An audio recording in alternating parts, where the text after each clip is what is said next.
Today is Chinese, right?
With great virtue of compassion for the sake of this assembly and all living beings, please turn the wonderful Dharma wheel to teach us how to leave suffering, attain bliss and endure death, and quickly realize non-growth.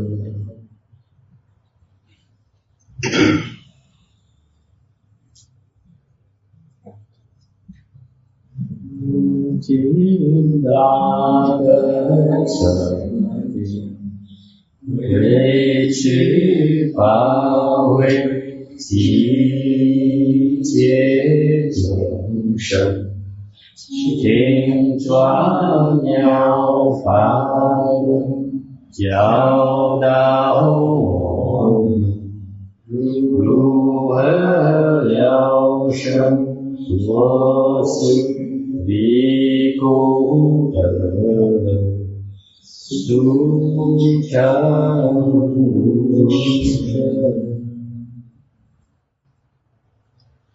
Nam mô Sa Nan Thua Su Che Đô Ye Phơ La Hờ Đi Sa Miao Sam Phu Tô Xie.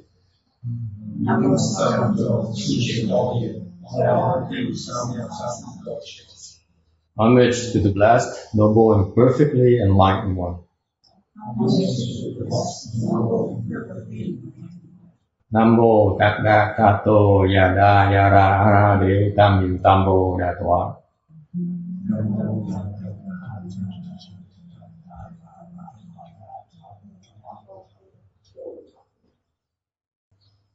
Buddhism Bodhisattvas, first door Bodhisattva, great master, great Xuan Hoa,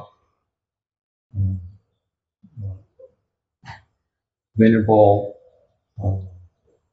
Bhikshuni, all good known advisors, Amitabha, Chư Phật Bồ Tát, Địa Tạng Bồ Tát, Thượng Tiên Hóa, Sư Cô, quý vị tiền trí thức, A Di Đà Phật.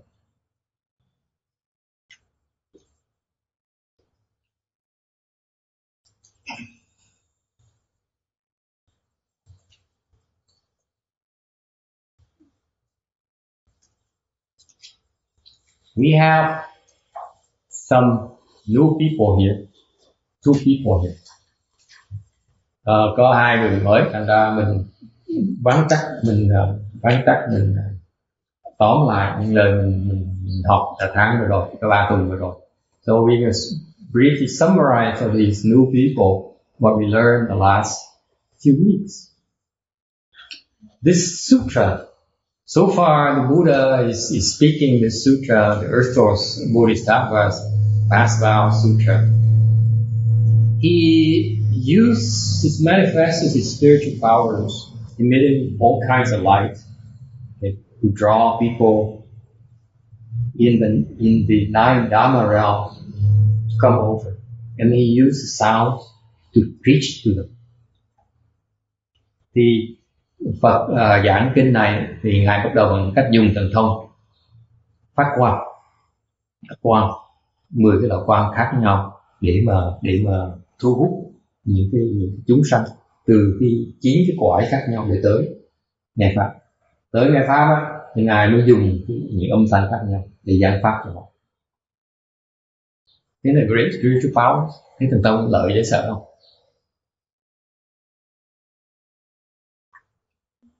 Yeah. So far so good. So at this point last week, you're not supposed to yawn. You didn't eat at all. So last year she used to come and eat, and then she would yawn and fall asleep during a lecture every single week. Now she doesn't eat lunch and then she yawns. Ngoái học trò tôi nó đi ăn xong nó về nó ngủ gục buổi chiều mà nghe giảng kinh nó ngủ gục. Bây giờ nó nhìn ăn buổi trưa gì nó cũng ngáp. Last week we talked about paramita number 1, Dana paramita. Tuần trước mình giảng về cái bố thí. Bố thí là bố thí tài, bố thí pháp, bố thí bổ ích. Giving involves 3 kinds of giving: wealth, dharma, and fearlessness. Now, why am I referring it? Because I was not done last week. Tại sao tôi nhắc lại? Tại tuần trước tôi chưa giảng xong. Because no one ever asked me after I said. Tại vì tuần trước tôi nói tôi giảng á. I said that granted that most Dharma masters will explain to you that Dharma giving is foremost. Tại vì quý thầy, quý hòa thượng, quý đại tổ sư đều giảng là bố thí, pháp bố thí là đệ nhất. Mà tuần trước tôi giảng là tôi tin là tôi đồng ý là pháp bố thí là đệ nhất, nhưng đều bố thí là 3 loại khác nhau. But then I said I do agree with that. I think Dharma giving is foremost, but I personally feel that when you give, your mindset has to be giving all 3 kinds at the same time, all the time. Và cho bố thí 3 loại. But no one ever asked me. Đừng đều không ai hỏi tôi hết. Chắc sao thầy khó gì? Why are you so demanding? Rồi cái bố thí mà tài không là thấy là chuyện làm không xong rồi. Because giving of material things alone is so tough already, especially in this day and age where it's hard. Money is not easy to come by. Tại vì thời buổi này tiền không phải là chuyện có đầy đủ đâu. And then you want to give Dharma, you want to give fearlessness.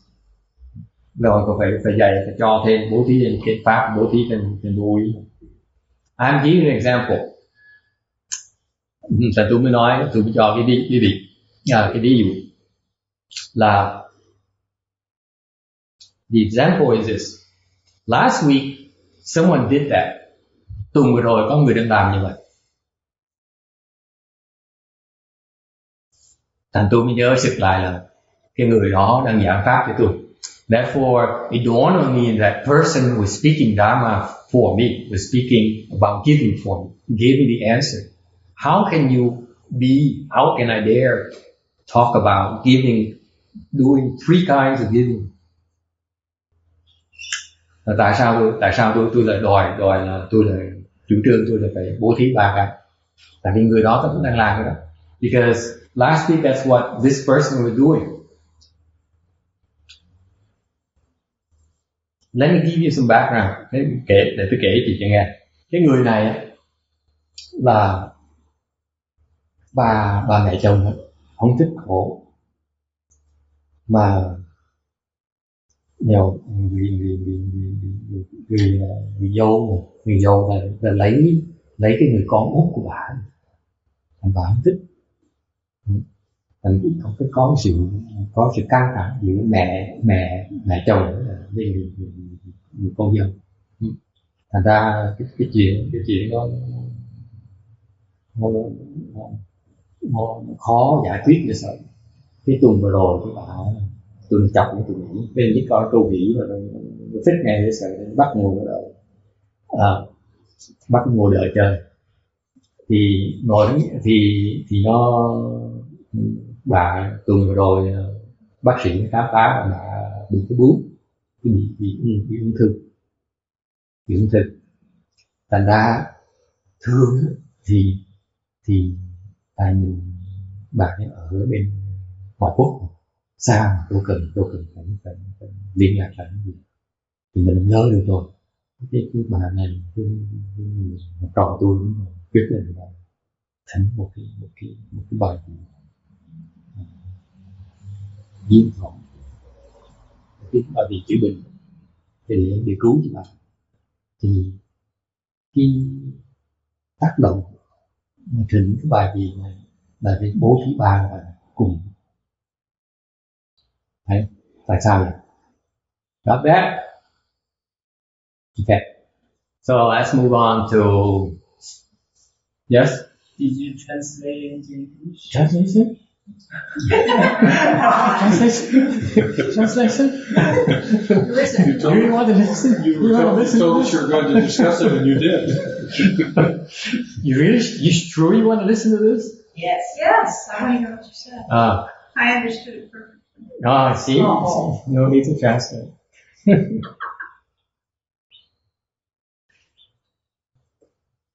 What happened is that the background is my disciple, her mother-in-law and her do not get along very well.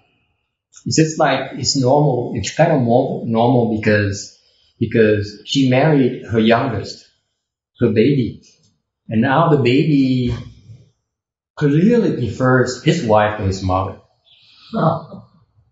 So what happened when that happens? You know that the mom would never forgive you for stealing his son away from you, right? Does it ring a bell? Does it make sense to you? Huh? So many is common, especially in Asian cultures. Yeah, I mean, but the fact even in Western cultures it's the same thing because if you do not want to share your son with another foreign woman that you don't like anyway. She's weird. She's too hard-headed. You know, it's a recipe for disaster. Yeah. So they sort of get along to put a facade, they get along, but they don't. You know, the lady, the mother doesn't like her, and she knows it. So it's always this tension and this distance. Okay, and luckily. She doesn't live in this country, so that's the distance kind of helps. And It turns out that she was diagnosed with tumors, cancer. And being so far away, the natural thing would be just to ignore it and sweep it with the rug and say, okay, it's your problem. And she decided to get medicine master black. And in doing that, she was doing the 3 kinds of giving. The reason I was very, I was tickled pink because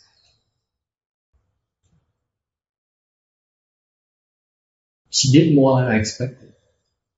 Lý do mà tôi thích thú là tại vì Tùng thích thú gì sao tại vì cái học trò tôi nó rộng đường tôi tưởng tượng.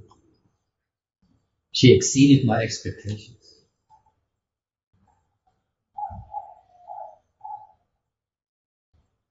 Okay, let me explain to you why the 3 kinds of giving.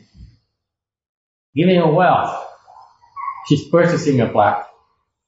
Okay, in doing that, she's also giving them fearlessness as well. Right? Because they're very fearful right now. Having major surgery is no common, no ordinary nothing ordinary about it, right? So they worry, the husband worries, the mother worries, the son worries, everyone in the family is concerned about would be worried. And the power of the Buddha Dharma, of this particular Dharma, is that it appeases, alleviates the fear in them, invisibly. Cái pháp nó hay ở chỗ là khi mà thỉnh một cái bài vị như vậy, thì vừa bố thí tài, những dịch, cái này là cúng dường cho tam bảo. Cái gì nữa là cái này bố thí của vô ý, tại vì khi mà trong tình cảnh như vậy thì cái người gia đình họ, người mẹ, người bị ung thư đó, rất lo âu, người chồng bạn lo âu, con cái bạn lo âu. Thì trong cái pháp của bên cái này có bên Tàu Tiêu Hóa mới có thôi. Thì tự động trong vô hình chung cái sự giúp đỡ thành bớt lo âu, nó bớt từ từ càng ngày càng bớt. Okay, and then the giving a dharma, and cái phần thứ 3 của cái bố thí là cái phần thứ gì? Bố thí là bố thí pháp. Thì trong tương lai khi người ta hiểu là cái người con gái này ta làm, người con dâu ta làm ngoài cái vòng, ngoài cái sự mong ước của mình, okay, thì người ta sẽ hiểu rằng là mình tu, pháp mình tu. This is beyond the fact that she went beyond expectations. The fact eventually will trickle down once they understand that this is what our Dharma is about. Helping others when we can. Pháp mình là pháp giúp người ta. Khi có cơ hội mình sẽ giúp người ta, không cần đòi hỏi, without asking for anything. So the act of doing is speaking Dharma so loudly that maybe right now they don't hear of it yet, they don't aware, and they're not aware of it yet. But eventually, once in the future they understand it, then even the message is even more powerful. Ở trong tương lai khi ta hiểu cái hành động, hiểu cái chuyện là rồi thì ta hiểu cái pháp nói nó còn mạnh hơn, nó còn có ý nghĩa hơn. All right. Questions? Okay. So I'm mentioning it to you because I have a message for her. I'm not only for you. Tôi nói là không phải là tôi giảng cái gì không, mà tôi phải giảng cho học trò tôi nữa. Because of this, my message to all of you, cái tôi nói mọi người ngày hôm nay về cái pháp bố thí này cái tu hành của tụi tôi đó. Cultivation for me personally is not about samadhi power. Tại vì tu hành của tôi á, đối với tôi quan trọng không phải là cái định lực, không phải cái lợi. The cultivation for me is your ability to understand and use in your daily life. Tu của tôi á là giúp quý vị hiểu để áp dụng trong cuộc này. And therefore, vì vậy,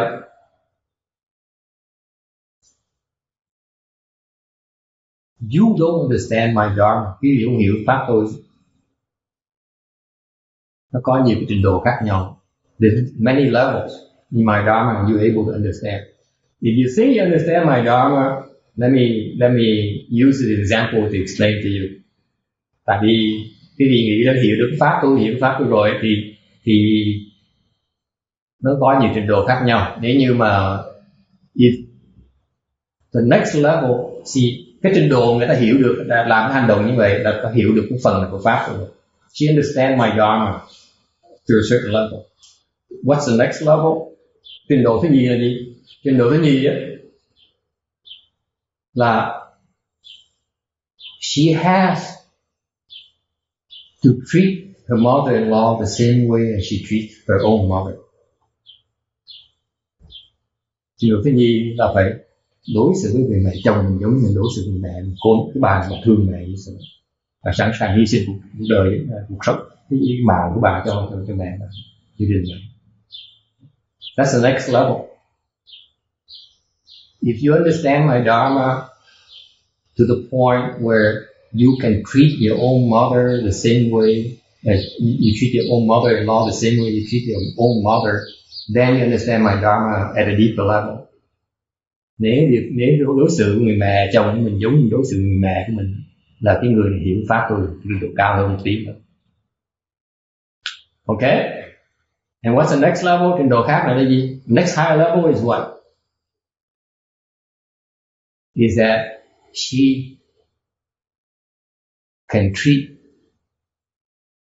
her mother-in-law the same way she treats her own mother, even if her husband divorces her, because they know to go for younger people.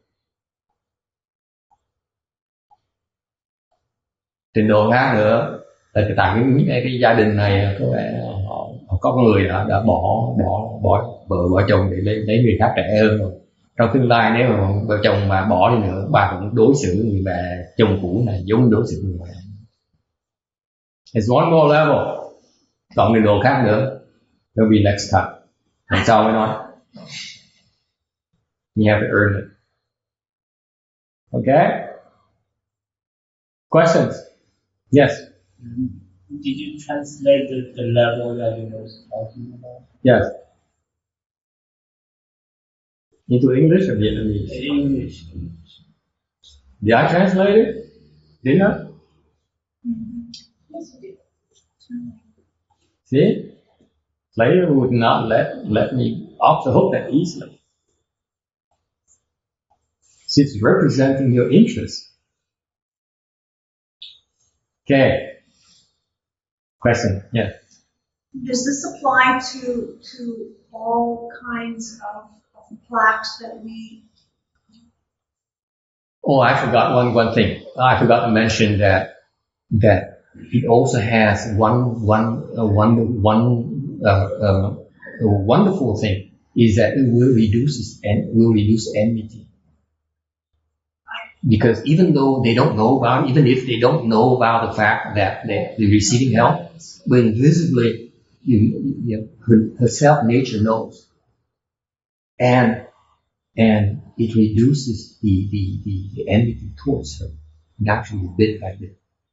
Giờ không biết nhưng những cái Phật tánh thì biết.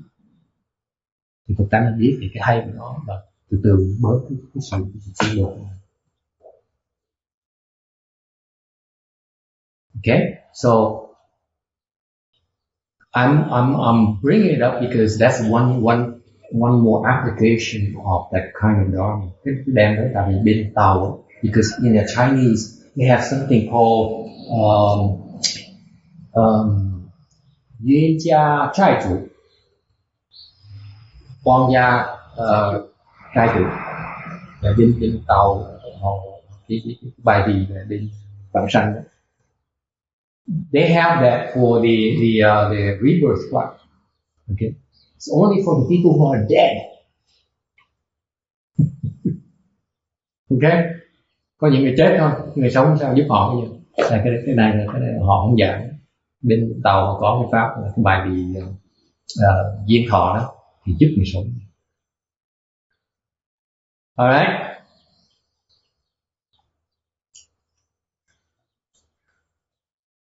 Questions? Does it answer your question? One application is that don't ask me too broad of a question. I don't have time to explain all the details. I only have time to explain when the conditions arise for me to illustrate why such particular dharma is applicable for that situation. Okay. For example, in your case, your sister, the one who in Nevada, has enmity. That's one way, because she's not deceased yet. I couldn't explain it to you before. See, so now it's a condition for me to explain it to you. As one potential application. It doesn't have to be that. Buddha Dharma has so many different meanings. Okay. Next paramita, the Sila paramita. Cái bà la mật thứ nhì, trì giới. Precepts. The second paramita is about precepts or rules of morality. Đây là những cái giới của morality. Tiếng Việt là gì ha? Giới lệ, giới. Chinese is 修罗, sila, meaning stopping obtaining goodness, or meaning pure and cool, or no affliction, defending and stopping. Cái chữ Phạn đó có nghĩa là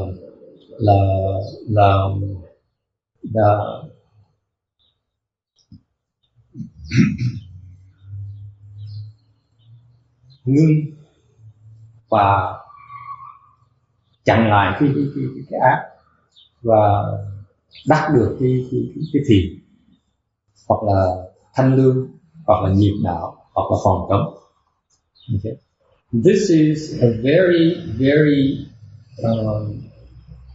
to me one of the most wonderful Buddhist dharmas there is. Đối với tôi là cái pháp giới là một cái pháp mà ít người hiểu nhất, mà chỉ những cái pháp mà hay nhất tôi thấy.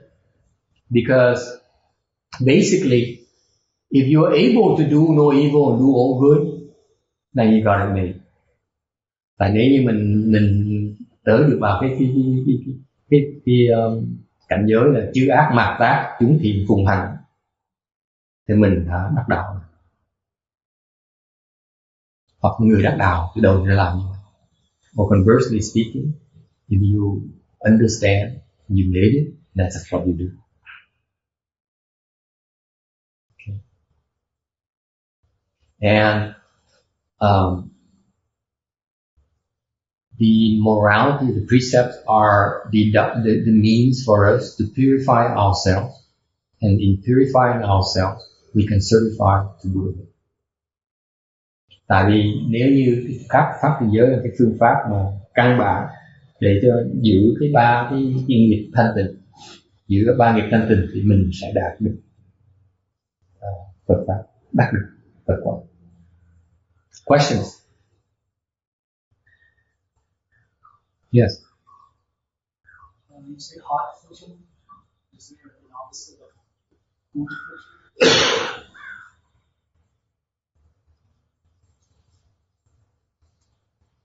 No, is you referring here? Yeah, it's a good question. Cái câu hỏi là tại sao nóng, tại sao có nóng nhiệt hoặc là có mát nhiệt không? No, it's probably not a good slide here. This is misleading here. No affliction only refers to the fact that you in the absence of heat.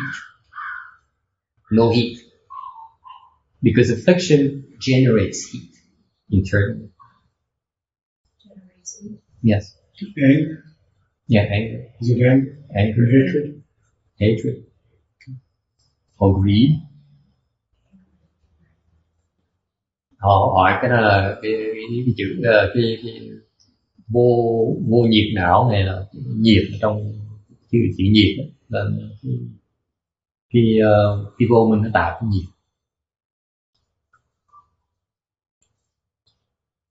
Anything else? What's defend and stop actually talking about? What's the stop part? And I can understand defending morality, but it means just what it says. Don't do it. Câu hỏi là phòng cấm là gì? That's what it says. Unless you ask, I can't explain it. Defending what? Phòng là gì? Phòng ngừa. Defending your own home. Yes, your own empire, your own kingdom. I'm serious. Phòng gì? Phòng cái nhà của mình, phòng cái thế giới của mình, phòng cái vương quốc của mình, phòng cái của mình. Defending your own possessions. Right? Precepts is about self-defense.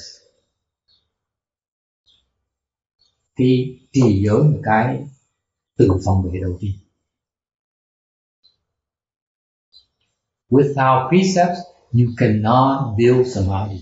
Tại vì không có trì giới, không có đủ giới thể, giới lực, thì cái định lực nó không có. Thành ra người ta nghĩ tu định lực, tu trật rồi. Tu đầu tiên là tu giới.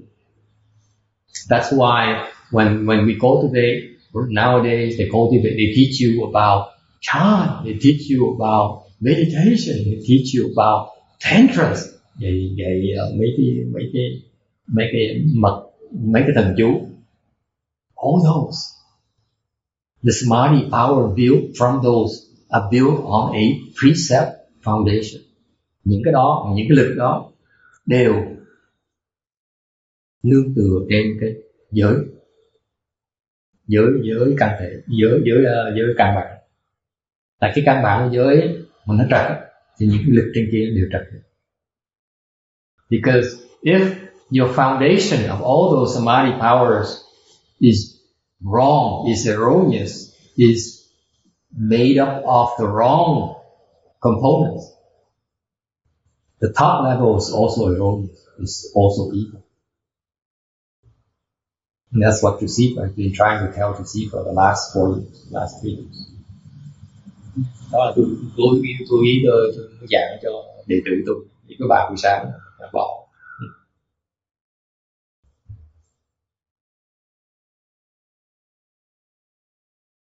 Doesn't mean like harsh. You have actually much coarser level than that, but boils down to that.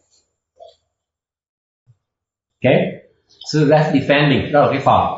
The question is have two parts. Defending what? Defending your possession. What's important to you, right?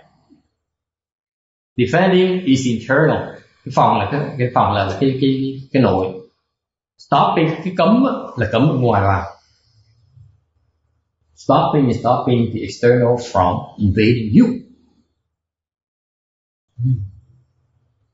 Isn't it beautiful? These concepts. Thấy mấy cái lý thuyết nó sâu xa dễ sợ. Mình thủ là giữ mình ở trong, mình giữ ở trong mình trước, xong mình cấm cái ở ngoài và xâm phạm. It's so profound because this is the Dharma enables you to protect yourself and prevent others from invading you.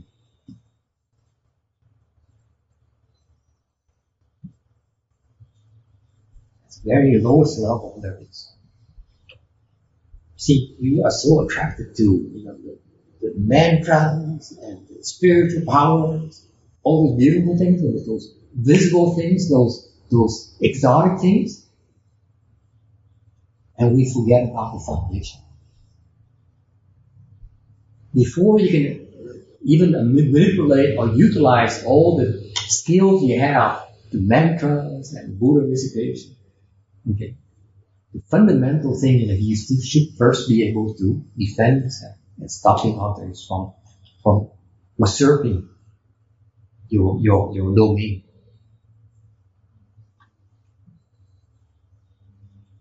Nó quan trọng vô tại vì bình thường người ta thì thích toàn đi tu một tông Tây Tạng, hay là đi tu Thiền tông, đi tu niệm Phật, có thần thông thấy nó hay, đều cái đó những cái lực đó không có cái căn bản của cái nền móng vững chắc, nền móng đúng, thì những cái đó đưa vào cái đường hại.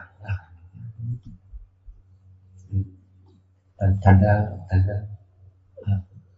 ra tu bất lộng. That's why nowadays when people cultivate, they neglect their own foundations. See, when I teach you same thing, if you don't want it, I'm not going to explain it to you. Tại vì quý vị đâu có thích tu trì giới, là tu dạng trì giới làm gì? You get what you ask for, you get what you want. So for us, thành ra quý vị mà thích gì thì tôi dạy nên thôi, chứ còn tại vì quý vị không hỏi mà tôi dạy làm gì. You don't ask for it, I can't teach you. I won't teach you. But this is why this day and age is a very difficult practice to cultivate. Thời buổi mà pháp quên cái căn bản, mất cái căn bản. Okay? What can be more fundamental than being able to be your own master? Cái gì quan trọng hơn mình là tự chủ? Cái tự chủ từ cái giới. And self-mastery comes from precepts.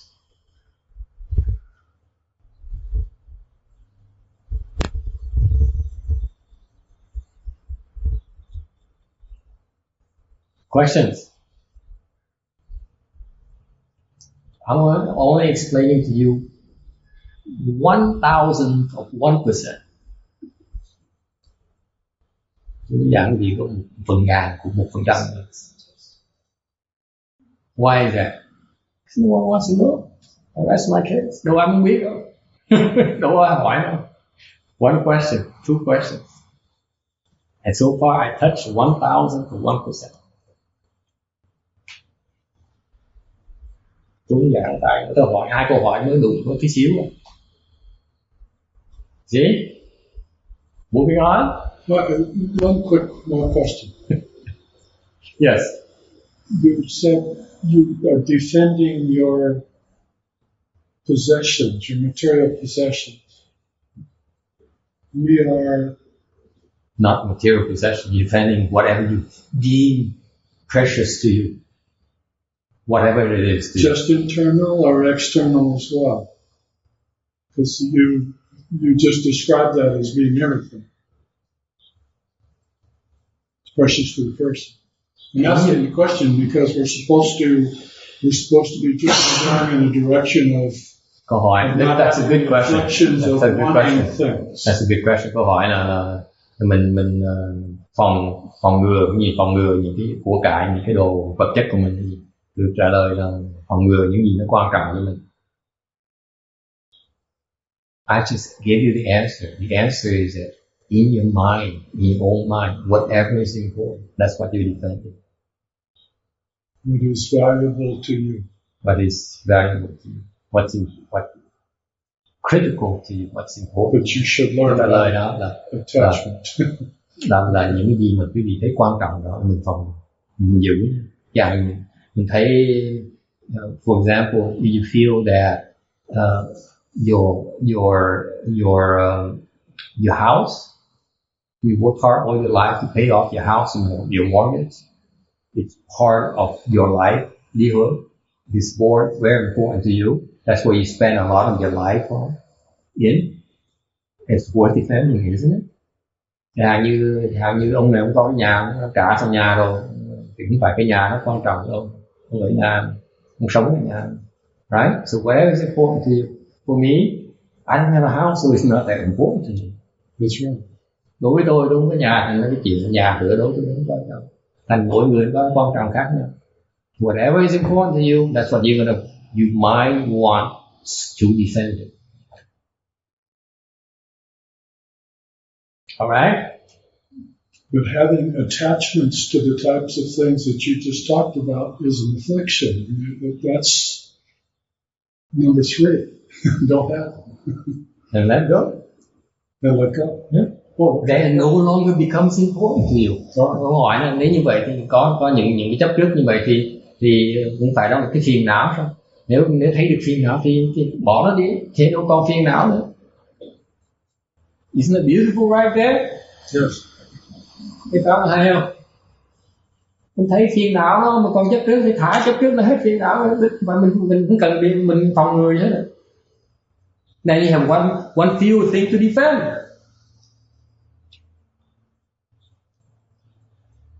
Bớt một cái chấp trước thì bớt một cái thứ để mà phải phòng ngừa nữa.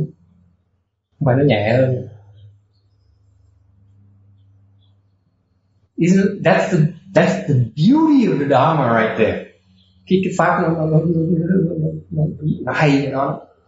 Trong thấy ngay lập tức. If you had the emptiness or understood the emptiness, there would be no defense. You would truly have Buddha. But you're not there.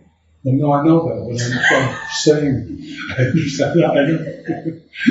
I know. Nếu như mình hiểu được cái không thì có gì đâu mà mình đã thành đạo rồi, có cái gì mới. Người tôi nói đâu còn xa lắm, nói chuyện trên trời dưới đất thôi. The Dharma is a path that enables you,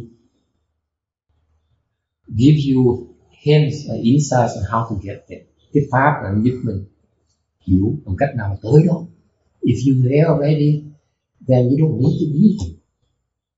Tại nếu mà hiểu rồi thì đâu cần tu làm gì nữa. Right? The problem is we're not aware. The problem is we don't know. Cái vấn đề là tại mình không thấy được cái đó thôi. Cái pháp nó cho mình thấy chỗ kẹt mình. The Dharma is supposed to point out where your attachments are. The Dharma is not going to make you enlightened. It's not going to be enlightened for you. It only shows you the way and gives you a choice. Cái pháp là nó đâu cho mình giác ngộ, nó pháp nó cho mình cái quyết định thôi à. Pháp nó cho mình tới cái ngã ba thôi à. Right? The Dharma brings you to the fork. And it forces you to make a choice. See, most people, ordinary people, they're not aware because they're so confused. They're so pulled so many directions. They're overwhelmed. Right, Janet? Life overwhelms you. Cuộc sống á, nó làm cho mình bị kéo đủ phương hướng đó. Mình không thấy được rõ ràng. The Dharma is designed so that it gives you these forks that help you decide. There's no way for you to refute it.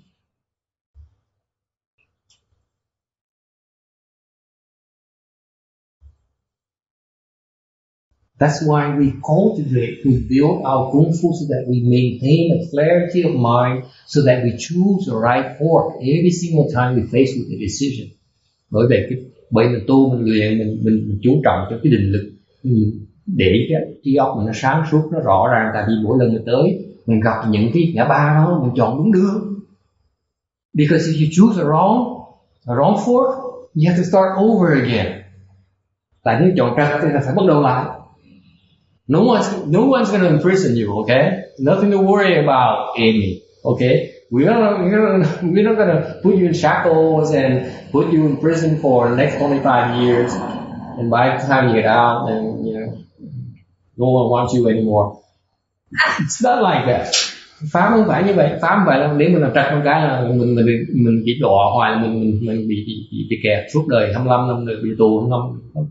Cái pháp là giúp mình cho thấy rõ là mình thấy mình có đủ cái sáng suốt mình chọn không, chọn đúng thì mình tiếp tục mình đi tiếp, chọn trật thì mình phải đi ngược, tới gặp cái đường nó bán lại phải làm lại đi vòng lại, không chạy đâu được hết.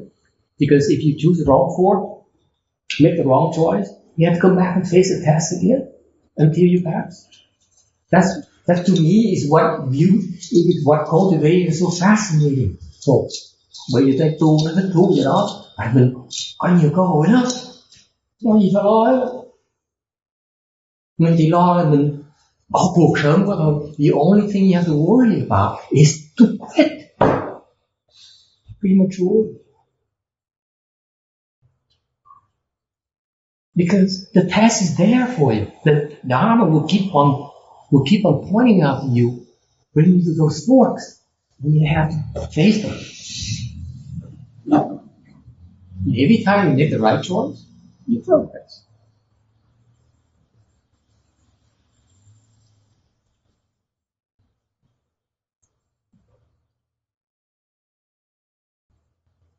Questions?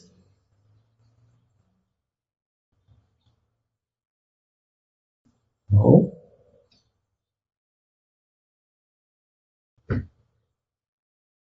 Finally, cuối cùng, nói như nghe. The higher you progress, cần tu càng cao lên, thì cần thấy quan trọng của cái trình giới. The more you understand the importance of precepts.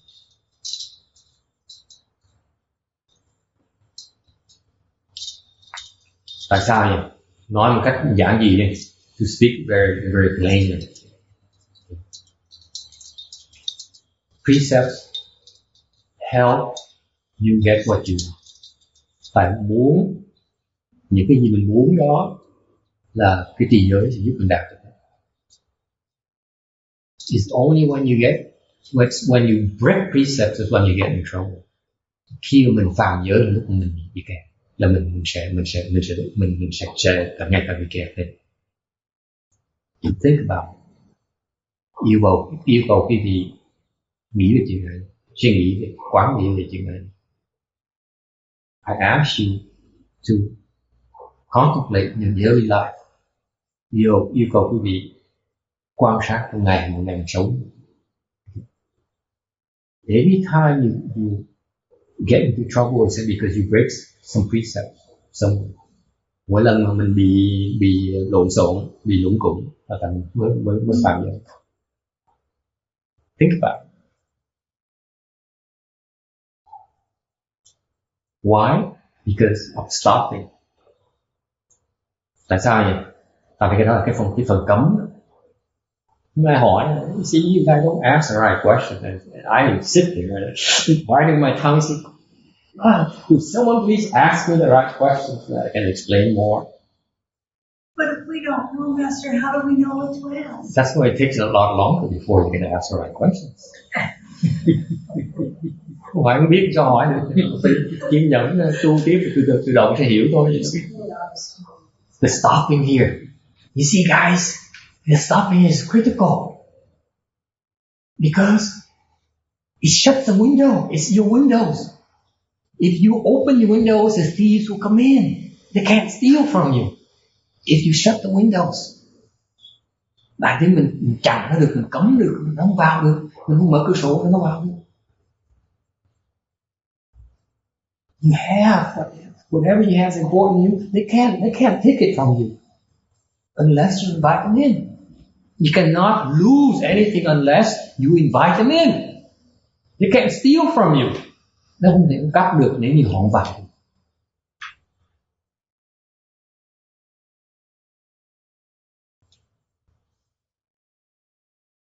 Isn't it fascinating? See, so counter to the worldly belief. Cái đó nó ngược lại cái hiểu biết của thế gian. Give an example. Ví dụ, in this day and age, the young people have sexual relationship. Cái sự ái dục của người thế gian bây giờ, nhà như bên xứ này bây giờ coi bên ngũ giới rồi đó, in the 5 precepts, there's something called deviant sex.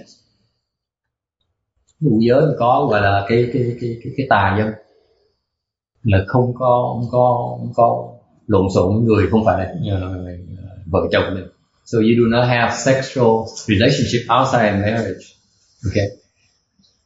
If you ask with worldly knowledge, everyone else is doing it. You don't do it. He or she's going to do it with someone else, right? Tại vì người ta nói là thời thế gian này, thời buổi này, văn minh này, nếu mà không cho ta sự thỏa mãn, nó kiếm chỗ khác thôi gì đó.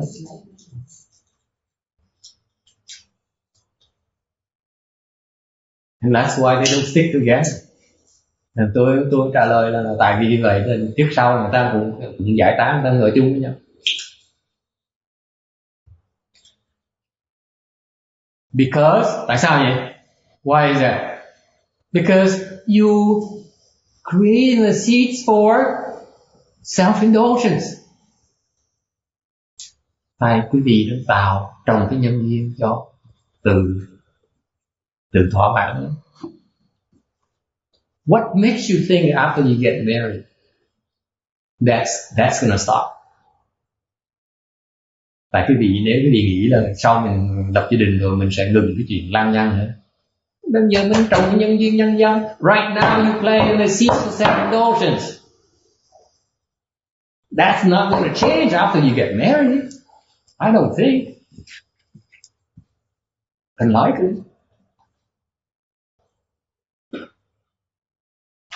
No? Yes? Am I offending anyone here? It's the truth. So, tôi làm mất lòng ai không? So, the point is that if you observe the precepts right now, tại nếu như vì quý vị không có tà dâm bây giờ, thì what happens? You lose the 99% of the people you are supposed to be good people who will be stick with you in the end.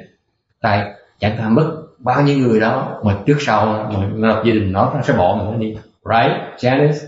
You know, like eventually, if your husband continues to self-indulge in sometime in the future, he's going to go for a younger woman, or if you would self-indulge in the future, you go for a younger man. The guy will lose his hair and become fat, and the flesh is flabby, has no more six packs, nothing whatever attracts you right now. They're going to lose it. Okay? And at the same time, you still have the seed for self-indulgence. These needs have to be satisfied. Right? Chances are that you will have an affair. Ooh, gets personal. Yes. What? What?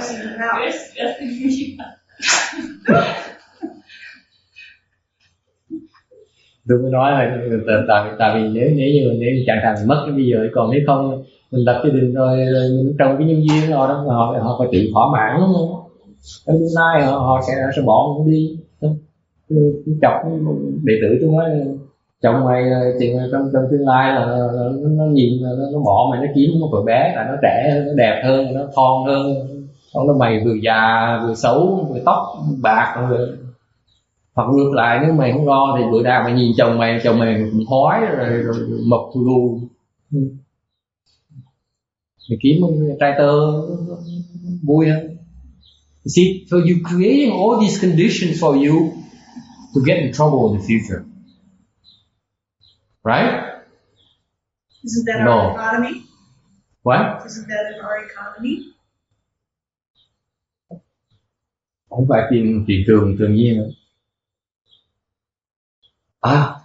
But you see, if you find a person who can respect your deviant sex precept, nếu kiếm một người mà tôn trọng cái giới tà dâm của mình, okay, that person can control his self-indulgence. Cái người đó có thể tự chủ được.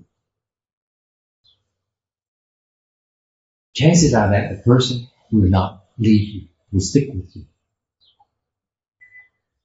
Through thick or thin, through sickness, through health, through poorer or through richer. this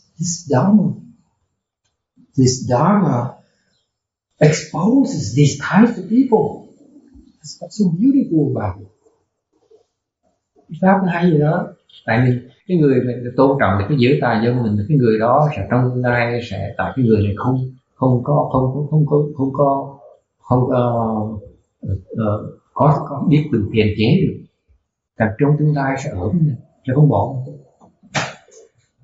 That's the superior person. That's the Dharma is pointing out to you. Cái người đó, người superior, người quý, right?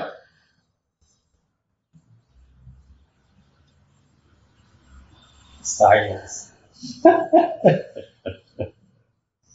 It upsets people. See, it stresses people out. It upsets people. Giảng pháp này ngay thích là tại vì nghe một người nói, thằng đệ tử tôi nói là tôi nghe tôi run, tôi sợ, tôi lo quá. Vì vậy ngắn nghe, you guys are such wimps. You don't want to face the truth. Cái vì không muốn nhìn sự thật. Come on, you don't have to agree with me. Đâu cần phải đồng ý với tôi, đúng không? But it doesn't have to be like that. Mình đâu cần phải như vậy. Just because everyone else indulges indulge themselves doesn't mean that everyone is like that. Đâu phải ai cũng không thiếu cái kềm chế như vậy đó. Thiếu nhiều người. Biết bao nhiêu, I've encountered so many good and decent human beings who have self-control, who can listen to reason, who know what's right and wrong. Những người đã có tự chủ, có sự sáng suốt, có sự hiểu biết. And these people are the kind of people who want to draw near. You want to be near you, to be your friend. Chính đó là những cái người mà mình muốn họ gần gũi họ, muốn họ là bạn của mình, muốn họ là những người mình có thể tin tưởng được. That's the kind of people we want to be with. Never mind the other guys. Let them go to Las Vegas. Cho mấy người đi Las Vegas. Oh. Any problems? Obama got in trouble for saying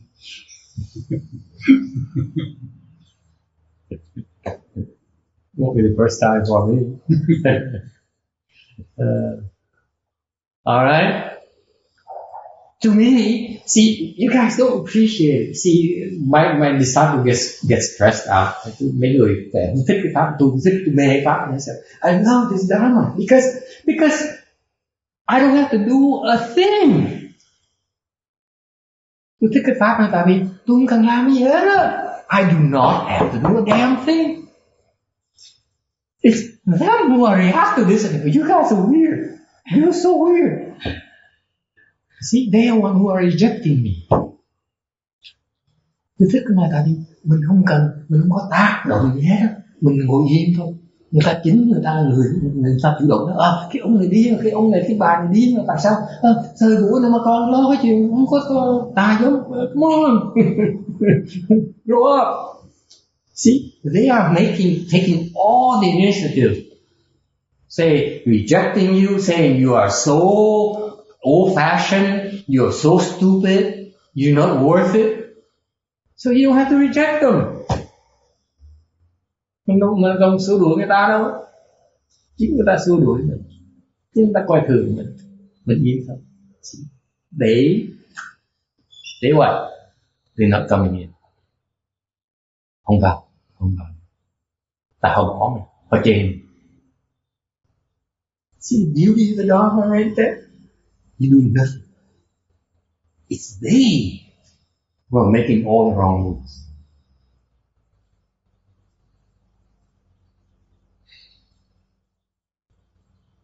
Well, that's warfare for. I've had some interest in the past.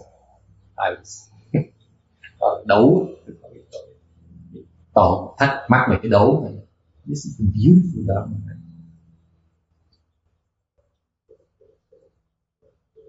Questions? Thắc mắc. Yes. Are you still stressed out, Janice?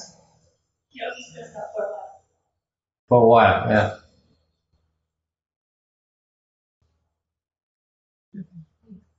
Yeah. Thưa thầy, như trong cuộc sống thì đồng ý mình tu, mình cũng phải đối diện với mọi cảnh đó. Mà khi mọi việc nó đến thì thường hay làm cho mình nhiệt não, làm sao mình stop được. She says in daily life she has a thing coming at her and making her afflicted. So what do I do? Help her. Anyone? Ai biết không? Có ý kiến gì không? What happens when you get afflicted? Go to your center.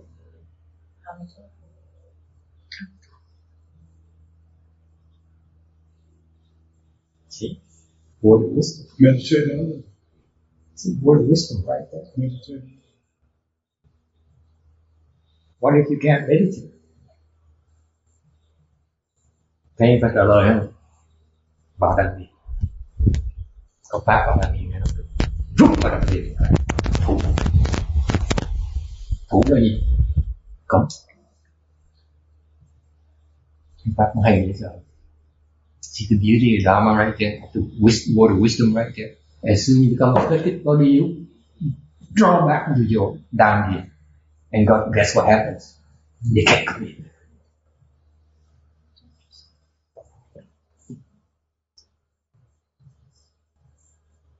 Don't tell me I didn't teach you about precepts. I've been teaching you about precepts all these years. You see, họ tưởng tôi cũng dạy pháp, tưởng tôi cũng dạy giới. Mấy năm tôi dạy còn giới thôi.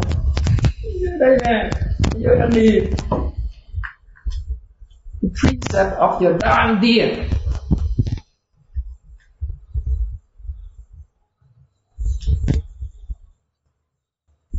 I owe you lunch. Good job. Very good. It's the most fundamental thing I've been teaching you the last few years. Come back here. And stopping them from coming in. Because when you're at the Dandian, they cannot come in. Unless they have the Kung Fu side of yours. Vì nếu mà ở trong Đan Điền thì ta vào không được. Trừ khi là ta trình độ ta cao hơn mình. Khi mà ta cao hơn mình thì ráng chịu. If they're high, the Kung Fu is higher than you, tough luck. You have, that's your retribution. Cái đó là tại cái nghiệp của mình. Kết quả. And therefore, because if the Kung Fu is higher than yours, they can come in. You know, they can overcome your samadhi power, they can overcome your defense systems. That's your retribution. That's what you have to pay the price for. So what do? See you guys get so lost. So vì mình làm gì bây giờ? I also taught you already. Tôi dạy rồi luôn nữa. What do? Bây giờ mình biết á, so you pull back your down the end, thinking you can have the best defense to the world, right? And guess what? They can still come in. What do? I taught you already too. Tôi dạy luôn rồi. Làm gì bây giờ? What do? See, this is the next level right here. That's why I'm so tickled pink. I need to teach you this. You've been doing it and yet you don't understand. I've been forcing you to do that for the last 2 years. What do? Dạy bà này 2 năm rồi, dạy cái này chưa xong. Bây giờ mới tới cơ hội mới dạy bà được. You endure it. Take it. Joy. Take it and then you learn from it. Endure it. Take it, because whatever it is, the storm will blow over. It's not forever. Tại vì pháp gì? Pháp ngôn chỉ đạo. Tại vì nói chừng nào tự động mỏi miệng, phải đừng nói. Nó nghe nhạc hay từ nghe nước nó chán rồi, nó phải tắt cái máy radio rồi. mình an định bất động. That's a superior dharma. Because tại vì trước sau nó phải đúng. Mình thủ người để mình không bị phiền não, mình giữ trong người thôi. Còn cái chuyện nó xảy ra đáng chịu, nó thổi con bão tố chuyện bên ngoài, mình giữ ở trong. So what happens is that you bear it, and that builds your samadhi power and will enable you to endure it even easier. See, for example, you complain about the leg pains and so on, and I help you. Then they say, it still hurts. Of course it still hurts. Bear some more. It still hurts. I help you and then it hurts again. Bear some more. So I've been counting you the last 2 years. So bị ở đây đâu. Đau, bị phòng thấp, đau, gỡ nó không. Bước đau. Không muốn đau nữa. Chỉ khó tí nữa. Gỡ thôi. Đau nữa. Chỉ khó thêm tí. See? I've been training you to bear it. Now you can bear it, right? It's no longer bothers you. Right? No, it goes somewhere else. Huh? It goes somewhere else. Well, of course, that's because that's another reason. That I have yet to explain to you. You see, it's more, my dear. Cultivation is not that straightforward. I can explain to you one part of the mosaic at a time, one piece of the puzzle at a time. If I explain the whole thing to you, there isn't enough time. Giảng từ từ á, nói là bây giờ chỗ nó hết đau, không hết đau, bây giờ nó đau điều khác, không phải đau điều khác. And that is what? That is your good fortune. Đau điều khác, nó đau điều khác là tại cái bạn là phước lớn. You know what it means? Biết cái nghĩa là gì hết? You know why? Why do I claim it's a good thing? It's a good thing because you overcome all those. You are in control of that territory already, I promise you. Now you're conquering new ones. You are regaining control of your life, of your body. Anh nói bạn, tại vì bạn chinh phục được cái phần đó rồi. Thành nó không thể nào phiền não. Bây giờ đánh trời. Đang xâm lăng đất hết, bạn tự chủ trong cuộc đời, cái thân thể đó.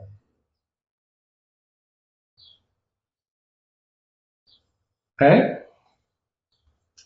Other questions? Isn't our interpretation of an affliction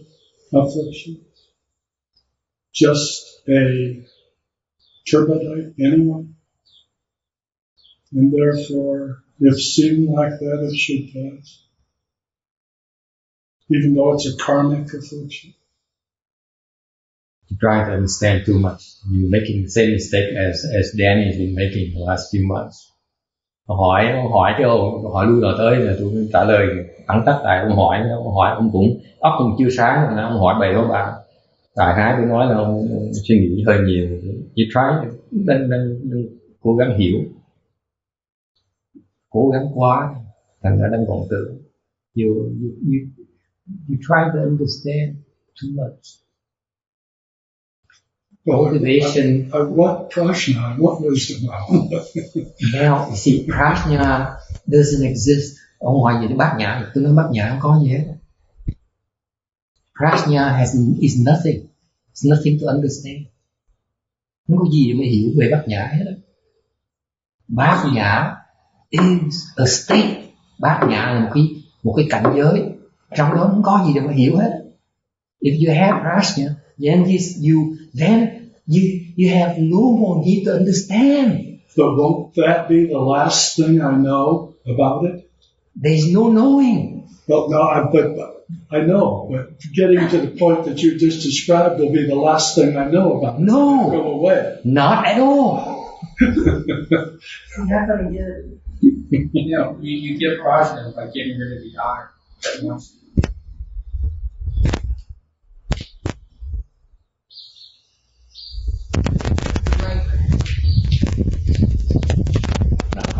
Next year when I explain the Prajna, the Vajra Sutra, I explain more about it. I don't want to go too much because right now, even the stopping and precepts and that is getting you so confused already. Cho ai đưa cái giảng về Bát Nhã, cái giảng kinh Kim Cang, cái giảng về cái Bát Nhã này nói, look, this is not untrue, but you simplify it. And this is very common. Just because it's not there. Clearly translated to English. Lại là đọc là đệ tử tiêu hóa 2 năm rồi, kinh nghiên cứu nó kỹ lắm. Thì tôi nói là cái do ông tu giảng về cái Bát Nhã bây giờ là ông đọc thì ông nói Bát Nhã nó đúng, như vậy cái mô tả Bát Nhã nó chưa chính xác đâu. Tại vì tụi mình phiên dịch từ cái Tàu qua tiếng Anh chưa dịch cái này, còn từ I'm not sure whether they haven't translated that yet or because they don't understand it yet. I'm not sure, but it's very obscure. This is very specialized explanation, a little bit more rigorous than Master Shen Hua explained. That's why it's not available to you. Tại vì ông Tiêu Hóa ông chưa giảng cái này nữa, thành ra ông này mới chưa hiểu. This is why he forced me to go and learn Chinese, not to speak, just to read, because it's not available in English.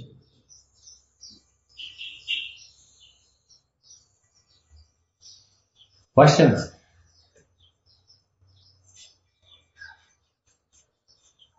Okay. Next one. Cái Shanti. Nhẫn nhục. Ba mật thứ ba. Sangde. Patience. That's one thing you have to understand. Thì nhớ cái nhẫn nhục là gì? You need a long time.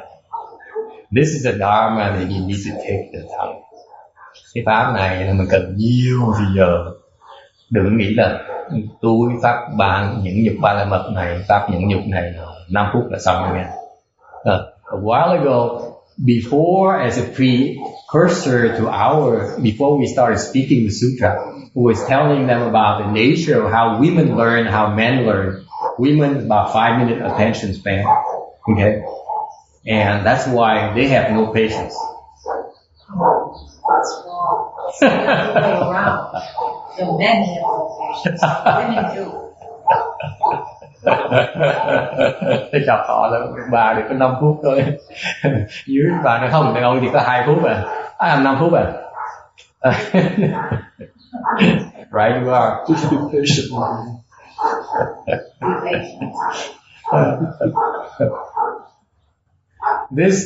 This is the kind of thing where the patience paramita is so wonderful because cái pháp nhẫn nhục nó hay, ba la mật nó hay là tại vì because no one is patient anymore. Thế gian này không ai kiên nhẫn. So bởi vậy cái sự hiểu biết của cái họ nó hơi nông cạn. That's why they cannot penetrate the meaning of the dharma because they give up. They're not willing to stick with it. Okay? Họ bỏ cuộc sống quá rồi. Okay? Basically, once you attain this dharma here, khi mà đắc pháp rồi, then you realize that the self nature is unproduced. Tự tính đó, khi mà đắc được pháp này, biết tự tính nó bất sanh. Có nghĩa là những cái ác niệm hoặc niệm đó, đều bất sanh nhé. That includes all the evil thoughts and the confused thoughts. And when you certify the patient and non-production of dharmas, no evil is produced. You no longer commit offenses. Khi mà đạt được vô sanh bất nhẫn rồi thì sẽ không tạo nghiệp.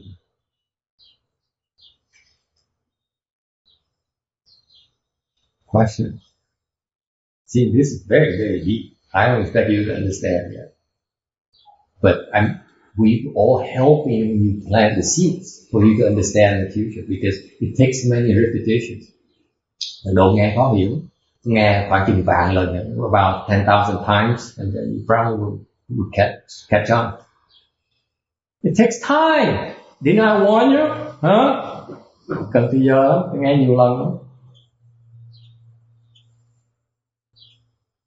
Okay. For now, for the sake of entertainment, bây giờ mình nó vui chơi.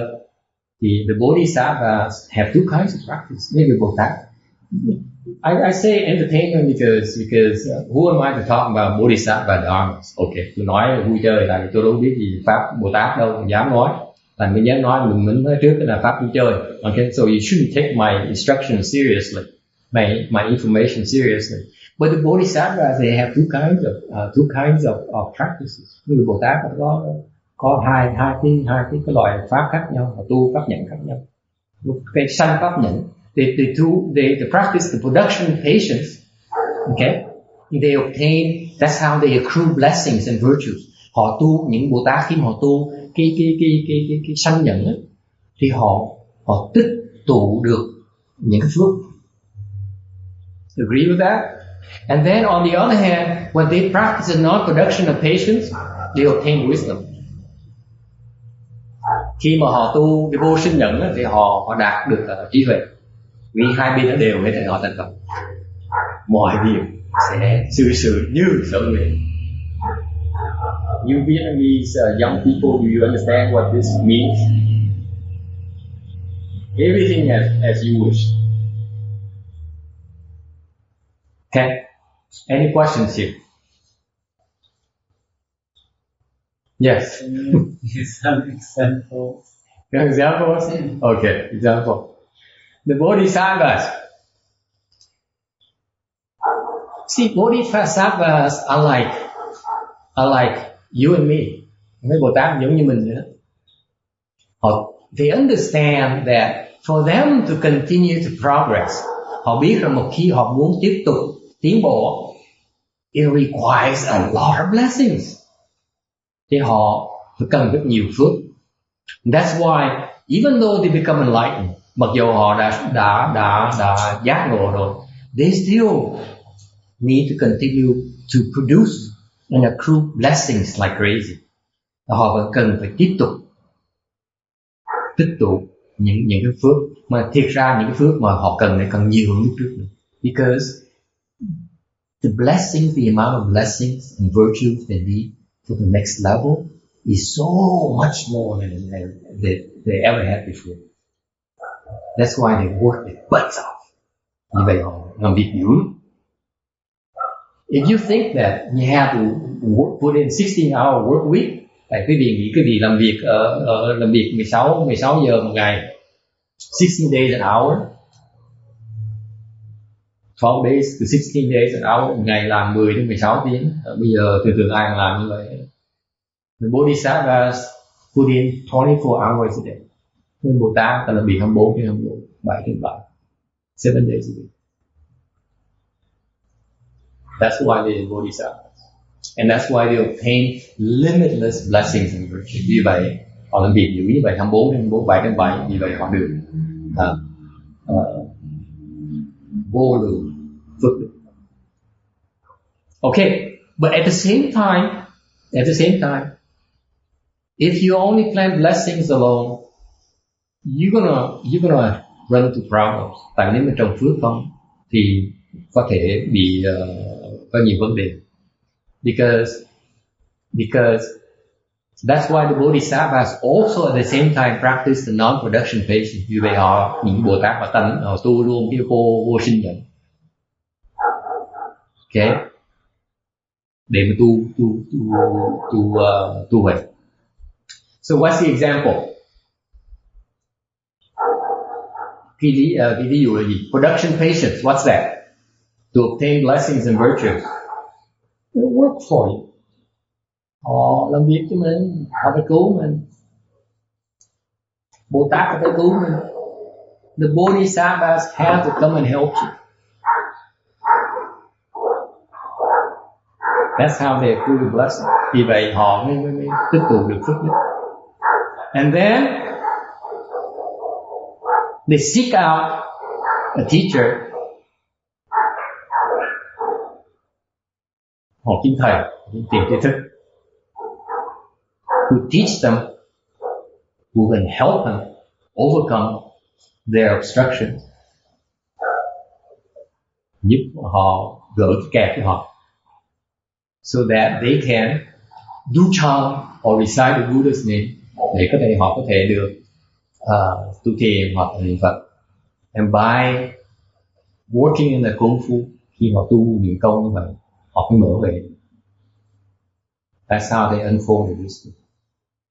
The wisdom that we're referring to, for that kind of wisdom to be unfolded, you need samadhi power. Tại cái về mà tôi nói này, của Bồ Tát này, phải cần định lực mới mở về. It's not about reading. It's not about knowing. It's about samadhi power that enables you to understand. Because this kind of wisdom is it.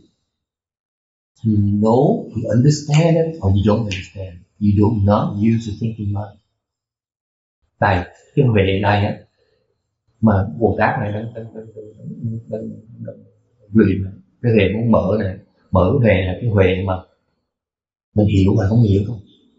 Chứ không thể dùng cái trí suy nghĩ mình không hiểu. Does it answer your question? So the very long answer to your question is, but that's a good question, by the way. Good one.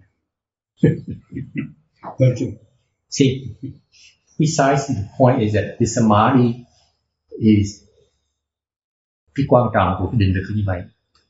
I don't mind telling you. I will explain more when we move on to later when I talk about the higher level of samadhi, the formless realm of heaven. Tại vì phần sau mình sẽ giảm những cái cảnh giới đầu tiên, thì cái định lực họ sao sẽ giảm nhiều trọn. Okay. So if later on, if I forget, remind me that I should explain to you why samadhi power enables you to bypass your thinking mind. Tại vì dùng cái định lực giúp mình ngưng lại cái trí suy nghĩ này. Tới trình độ đó mình cái trí mình không suy nghĩ. When you reach a certain level, the thinking mind ceases to function, and yet you still understand. Yet you still know. So it's called knowing and yet without knowing. Okay? That's the next that's one that's a few more slides. Một vài cái bát nhã thứ 6 là I'm skipping ahead to the prajna paramita, where you know and yet don't know. Okay? We'll talk about that later. You have to come back for it. Not today. Okay. Any questions on the patience paramita?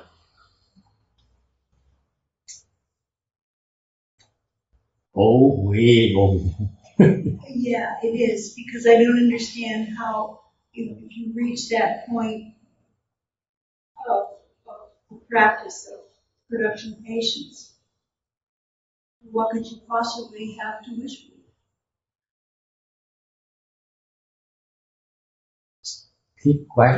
Bà hỏi là cái này hơi khó hiểu tí. Bà nói những cái gì tôi hỏi hơi khó hiểu tí là vì tới một trình độ mà không trình độ này thì đâu cần muốn gì nữa. Let's precisely the point. Because when you reach that state, it's everything as you wish. Tới cái trình độ đó rồi, bất cứ gì muốn gì đều có. Đâu là gì? What is that called? Everything is as one wishes. That's the very state right here. Trừ sự như sở gì? What is that called? Enlightenment. What is it? Bạn biết cái này là gì không? Everything has wishes.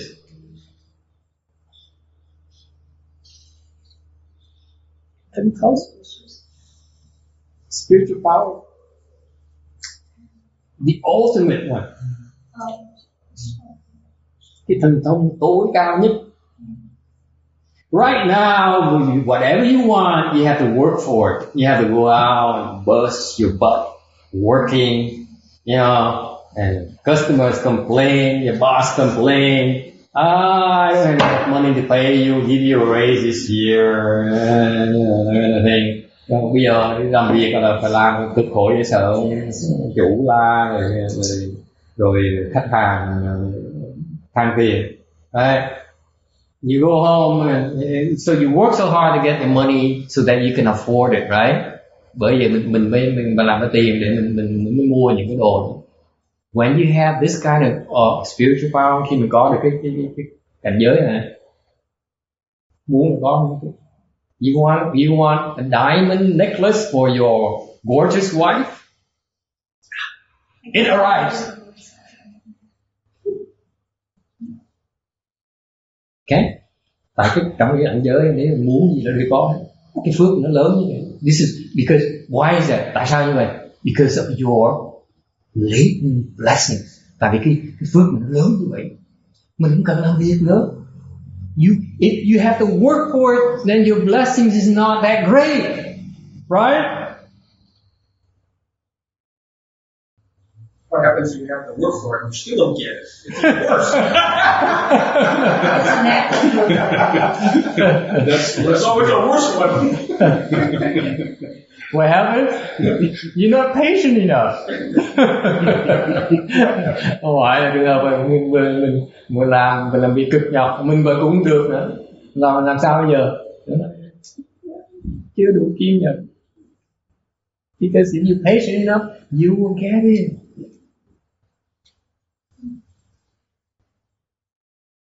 So when you get it, no, you don't. You pay it off.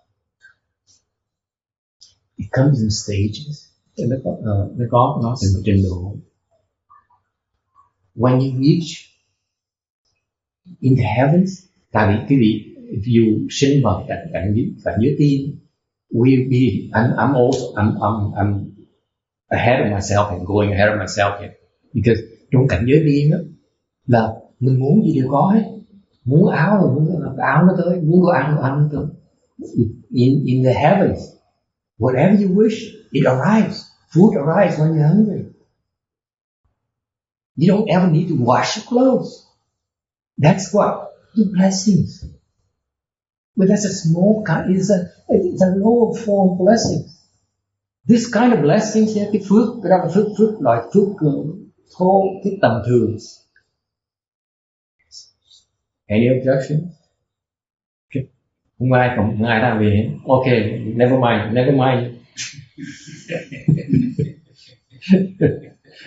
Take a number. Yeah, I'll take one, Randy. You get 5. No. Danny's asking a question.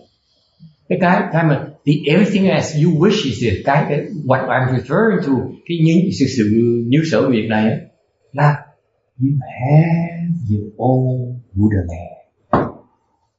Này là mình có cái thế giới của mình, có cái quốc độ của mình. Meaning all the wealth in this world.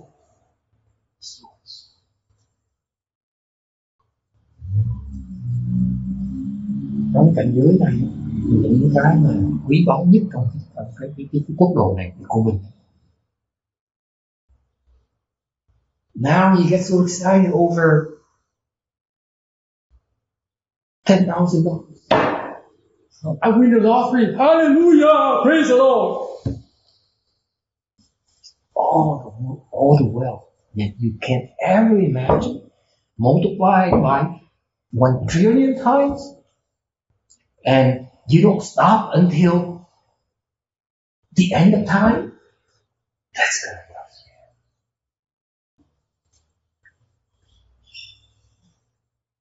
So, my question to you, for the sake of empathy, bởi vì tôi nói cái phước nó lớn vô cùng tận.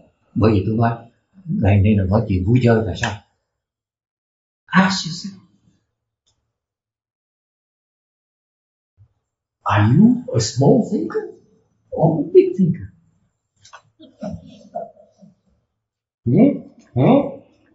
Và quý vị, Same thing. Bởi vì But that's not really fair though, Master, because where we are right now, that looks like a big deal. But if I get to that point, that's not going to be a big deal to me. quý vị theo cái nhỏ hay là muốn cái lớn, ok, phải cái bà than thì nghe bà cái đó không công bằng tí nào hết, tại vì đối với tôi ngồi đây nhìn cái đó nó quá lớn. That's a good objection. Ok, cái đó đúng.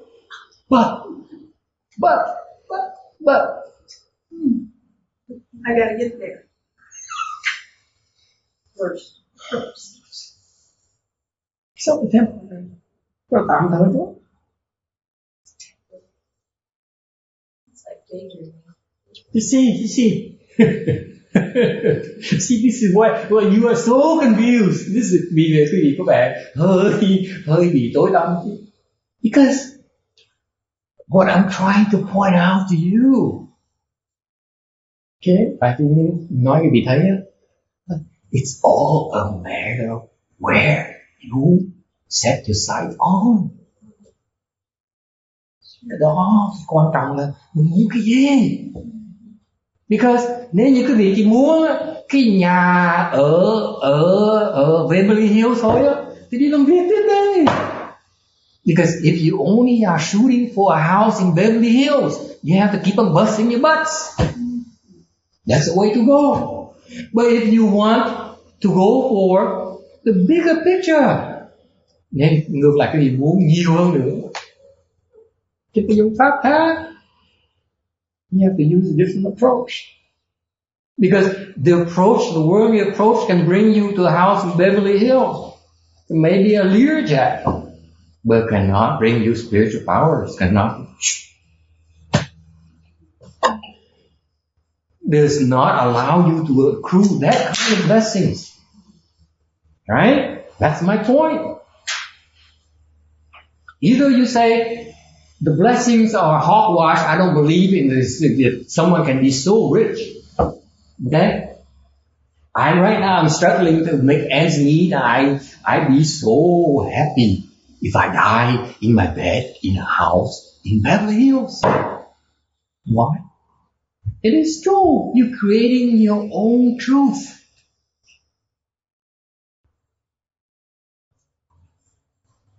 I'm losing you.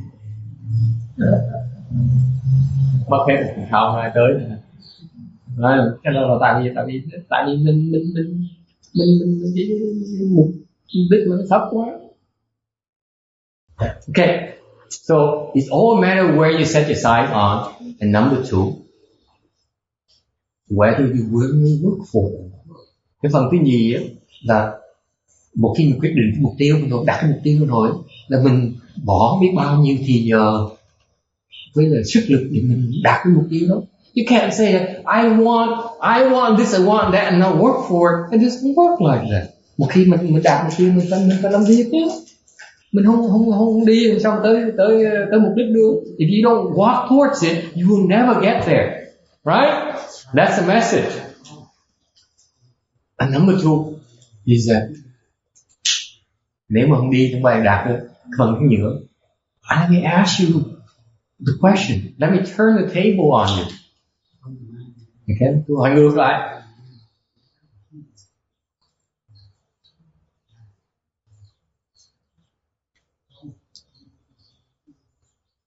What makes you think you so powerful? Tại sao quý vị nghĩ còn xa? Sai. It's a case of being confused by whatever you can see. Rồi cảm giác người nó bị kẹt vào những gì thấy. Better than that. Much better. Is that, Master, is that a part of self-esteem? Is that a part of feeling worthy of obtaining such high levels? That's a good question. Only applicable to you, and I'm pleased that you dare ask that kind of question. hỏi tại sao cái này là tại vì từ tin mà vấn đề từ tin mình nghĩ là mình không xứng đáng, because that's exactly what your problem is. Cái đó là tại vì cái đề bài này, cái kẹt bài cái đó. Is it okay to speak about it or is it too personal? Tôi hỏi bà có dám đề cập không? You see, I'm breaking all the rules. I can talk about anything you wish. And we talk about sex.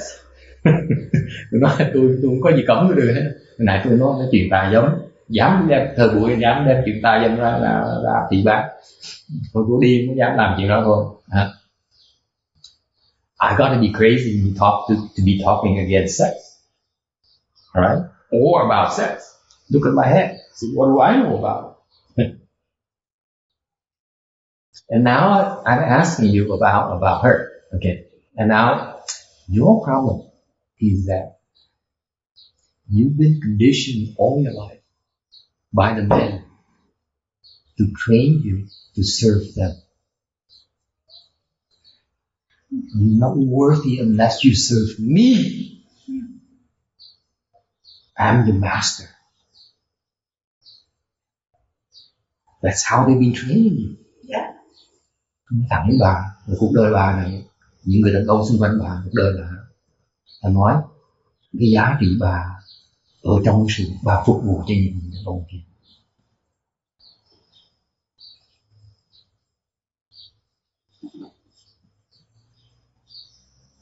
That's your problem.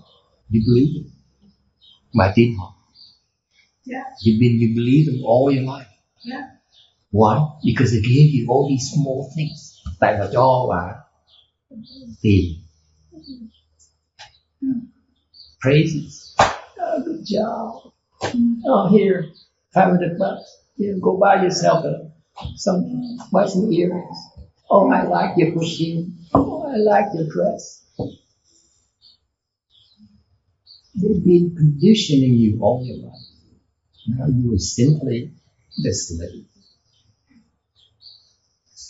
You don't even know. You're so happy to be the slave.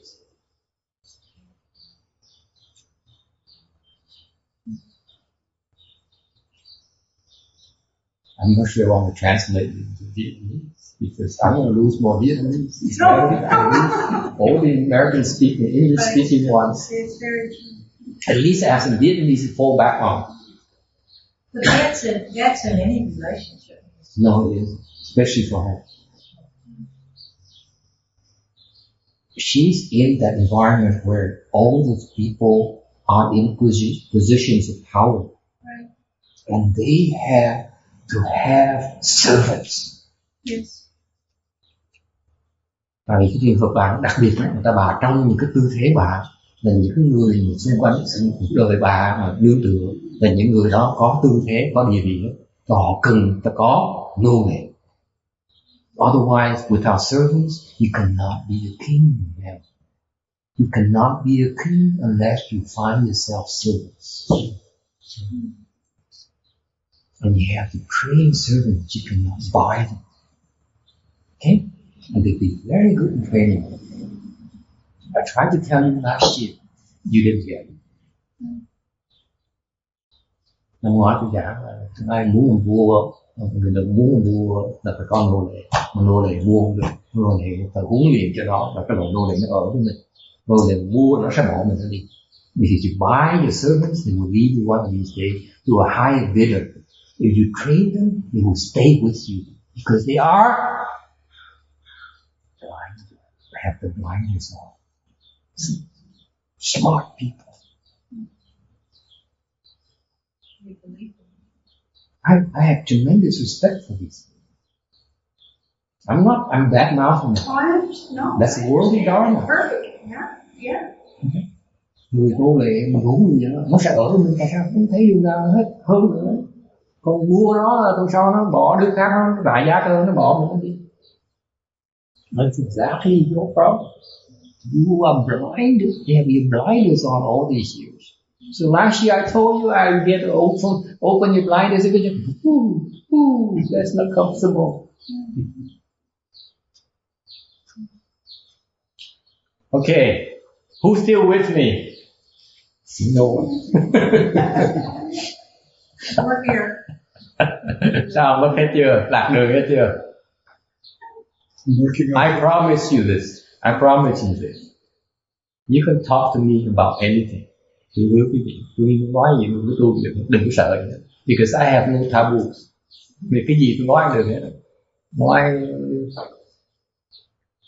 bất cứ gì muốn nói tôi nói cũng được. Okay? Because we are changing. Mình đang trao đổi ý kiến với nhau. Okay.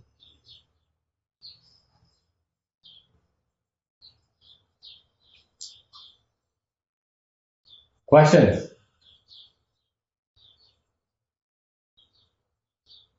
I'm just producing patience. Okay. Bát nhã tinh tiến,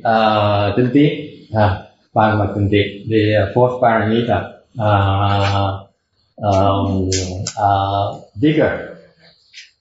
I don't have this. I should look at stuff. Vietnamese. My dictionary doesn't have this term. Anyway, vigor, tinh tấn. Tinh tấn là cái phần cần thiết cho sự tu đạo. Vigor this is the number 4 because it's critical in the cultivation, because the other 5 paramitas depend on vigor. Tại vì những cái ba la mật khác đều phải cần cái ba la mật tinh tấn. For example, giving, morality or precepts, and patience require body vigor, and the other 2 require mind vigor. Tại vì cái ba la mật đầu tiên thì cần cái thân tinh tấn, còn cái thiền định đó là bát nhã ba la mật thì cần cái tâm tinh tấn. Okay? So where are you? Giờ cảnh giới quý vị ở đâu? You can compare this. I kind of find it interesting to give you a landmark. Để quý vị thấy một cái tiêu chuẩn. Kinh Hoa Nghiêm, the Flower Adornment Sutra says, thought after thought in succession without interruption. Karma is the body, mouth, and mind. No tightness. Niệm tương tục, bất hữu gián đoạn, thân khẩu ý niệm, bất hữu bì quyền cái niệm mệt. What does it mean? Có nghĩa là gì?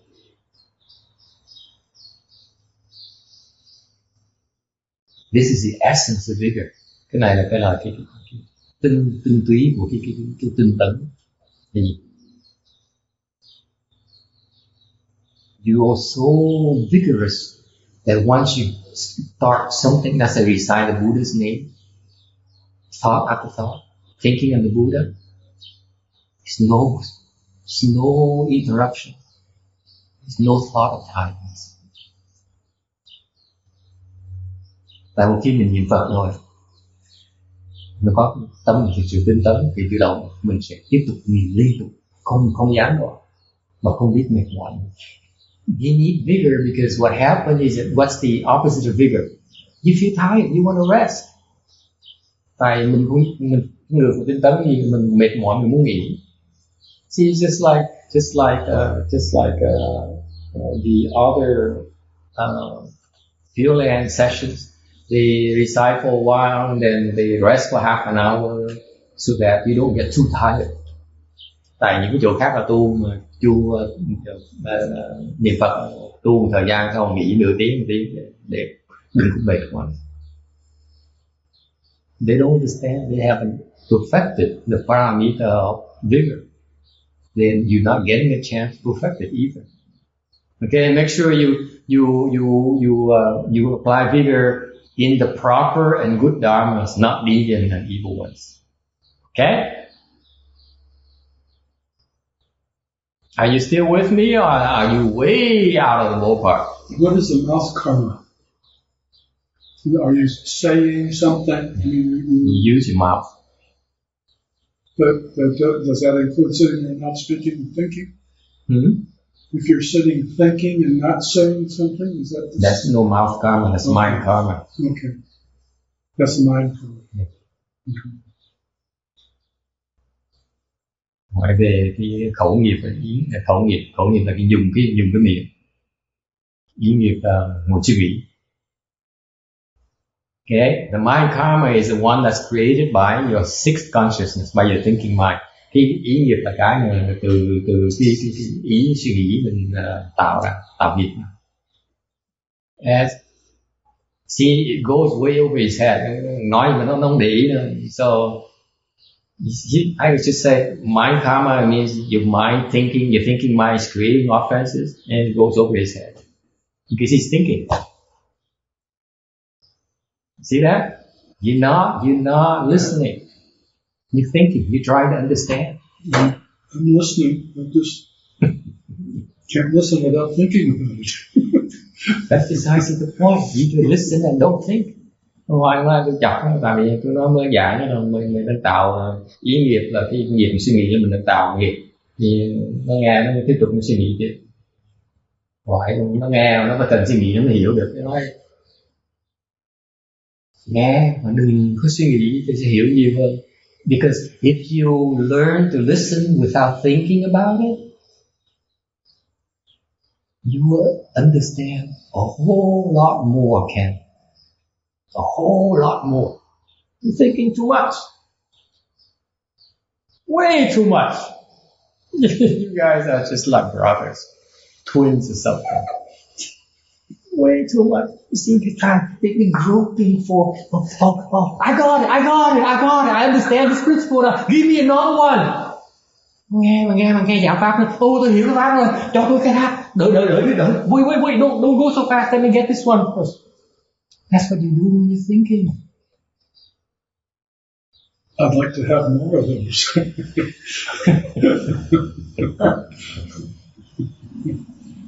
Learn to listen and nothing. Thực tập nghe giảng kinh mà đừng có suy nghĩ, đừng có lo hiểu. What do I mean by not thinking?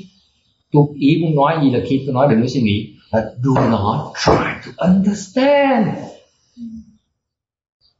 When are you going to get it? It has been 4 years. 3, actually, to be fair. That's painful. Well, second year. First year we didn't explain Dharma. We didn't explain Sutra. Not so much. 3 năm rồi dạy thì vẫn chưa hiểu.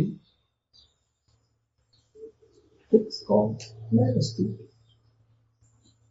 See, it takes you guys a while. Take us guys a while.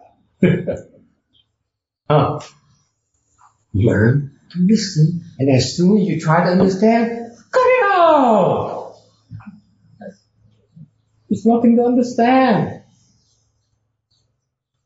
Tại một khi nghe, một khi tôi cần hiểu, tôi muốn biết thêm, tôi muốn hiểu cái đó, thật rồi. Nghe thôi, đừng có hiểu. Do not try to understand. Just like you go to watch a movie, giống như quý vị đi quay cine vậy đó. Nghe đi qua cine phải ngồi đó mà tôi phải hiểu tại sao nó làm. Cái video qua cine được nữa. It's no more fun. Got it? When you go see a movie, you say, oh, look at that, he's doing it because of that, and she's doing it because of that, and guess what? The movie is gone already. The movie is finished before you understand everything. I mean, you just understand the first 5 minutes. Because you don't try to understand everything, do you?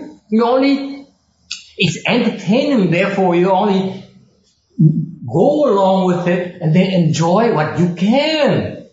That's what watching a movie is about. Giống như coi cine vậy, mình đâu muốn hiểu hết tất cả. Mình hiểu được cái gì, mình enjoy cái đó, mình thích cái đó. Không hiểu thôi, who cares? It's exactly the same thing as in listening to Dharma. Nghe pháp cũng như vậy luôn nữa. Đừng có suy nghĩ. Stop it. Suppose you're wrong. Suppose you're wrong. How would I know you're wrong if I don't think about it? Lỡ tôi sai sao? Sao không biết được? And how do I know what to change if I don't see this and think about it and see what I need to change? Nếu không biết là tôi sai, tôi đúng sai sao nó hiểu sao nó biết được. Mà nếu nó hiểu được sao nó biết cái gì phải sửa, cái gì phải không sửa. You see, this is false thinking. This is sophistry at its medium grade. Cái này là ngụy biện tầm thường thôi. Why is it medium grade? I know it's false thinking. It's false thinking. I know that. It's not true. You trying to pull my leg. Nó đang bịt tôi. Are you kidding me? So then we're doing the right thing when it comes to not asking any questions. I gave you the answer already. We just have to sit there and let it rain. Nó hỏi tôi vẫn hỏi tiếp. Bây giờ nếu như không biết làm sao mà sửa, nếu không hiểu làm sao mà hành động bây giờ. What's the answer? Don't think. Who gives a damn? No, it's all an illusion anyway. I told you, when you watch a movie, must you understand everything to enjoy it? Cái gì qua cine, cái gì có cần hiểu tất cả mới là thích cái mình thích cái gì cine là thôi. Không cần hiểu hết đâu. You still enjoy it, right? Yeah. You enjoy what you can. Yeah. Mình chỉ sửa cái gì mình thấy được thôi. You see, guys, boys, don't try to understand, because when you try, you're missing out. Whereas you let it go, you're gonna catch whatever you can anyway, whether you like it or not. Trying to understand is a false thinking on top of something that naturally occurs. Just like watching a movie. You don't try to understand. You don't try to understand the philosophy behind these directors. The nuances of the actress and her facial expression and body language. That's belonging. That's false thinking. That's sophistry. Right? It's garbage. That's what you do. Try to understand. Anh muốn tưởng là tôi phải hiểu cái ý gì sâu xa của cái phim này thì đi coi cine làm gì? And I'm telling you folks, it's the same thing listening to sutras. The key thing here is center yourself and let go.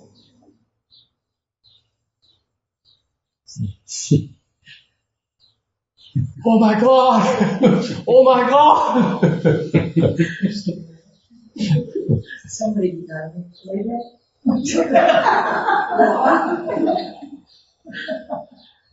Let go. Because I'm not teaching you any Buddha Dharma for you to grab onto. Nothing worth grabbing onto. Tại cái gì tôi dạy cái gì ngày này nói cái gì ngày này không có gì xứng đáng cái gì.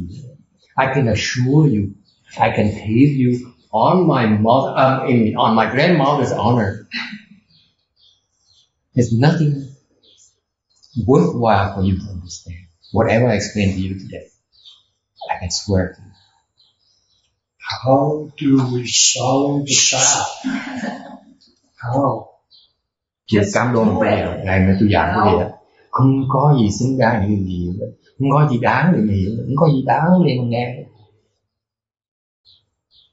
And that's it. That's the truth. If I tell you one day anything otherwise, I'd be lying to you. All of this garbage.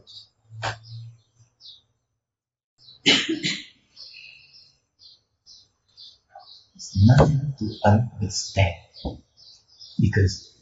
Because if you understand, you got it already. Trying to understand is putting the head on top of the head. Không có gì đáng hiểu, không có gì đáng nhớ hết. Because nếu như cái gì mình đã cần hiểu, mình đã hiểu rồi. Muốn hiểu thêm chỉ là vọng tưởng thôi.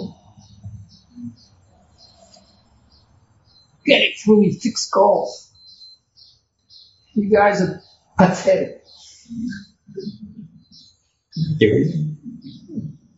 Nhớ lo cô quản không, đòi này đòi nọ. Nothing.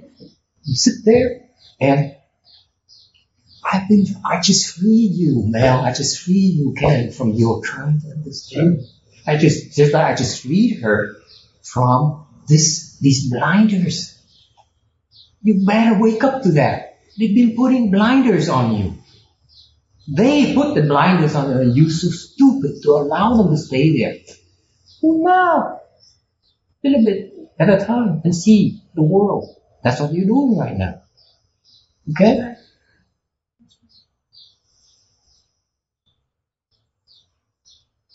Stop thinking.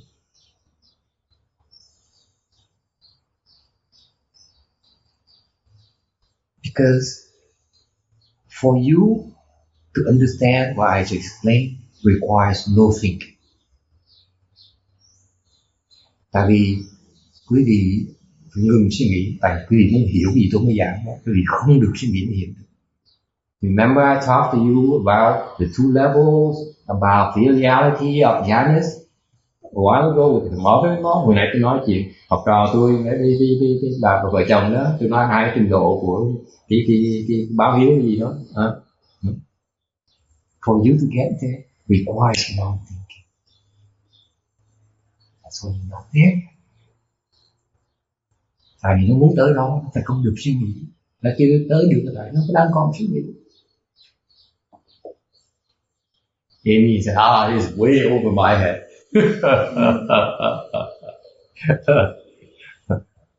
So, như vậy, phải suy nghĩ là không phải suy nghĩ. So the question is, should I think or should I not think? I only ask you to stop thinking when listening to sutras. I'm not asking you to stop thinking all the time. Tôi đâu yêu cầu quý vị suy nghĩ, ngưng suy nghĩ đâu.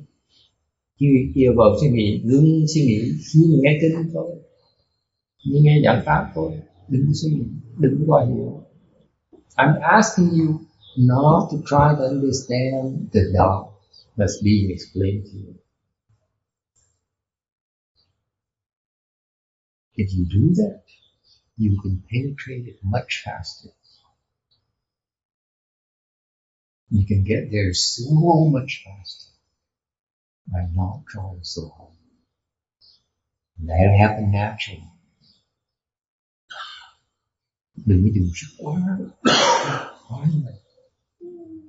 Để tự nhiên nó xảy ra.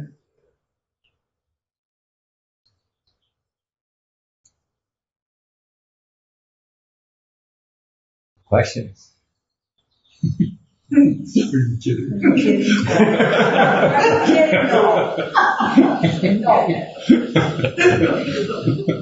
Question. Why is that? Tại sao nhỉ? Why do I dare tell you that? First of all, tại sao tôi dám làm như vậy? I remember the past few years, I appreciate you coming here, driving half an hour now to come here, so far away, out of the way, to come here and listen. So I want to make sure you're not wasting your time. Tại mấy tuần rồi tôi nói là tôi cảm ơn quý vị đã đi từ xa tới đây để nghe giảng kinh. Tôi hy vọng tôi không phí cái giờ quý vị. And then today I said, you're wasting your time, you try to understand my God. Bây giờ tôi nói tới đây mà cố gắng, cố gắng sẽ hiểu cái pháp tôi là phí thì giờ. Why do I keep on contradicting myself? Tại sao tôi cứ nó ngược lại hoài? Why is that? Anyone help me? We're not supposed to think.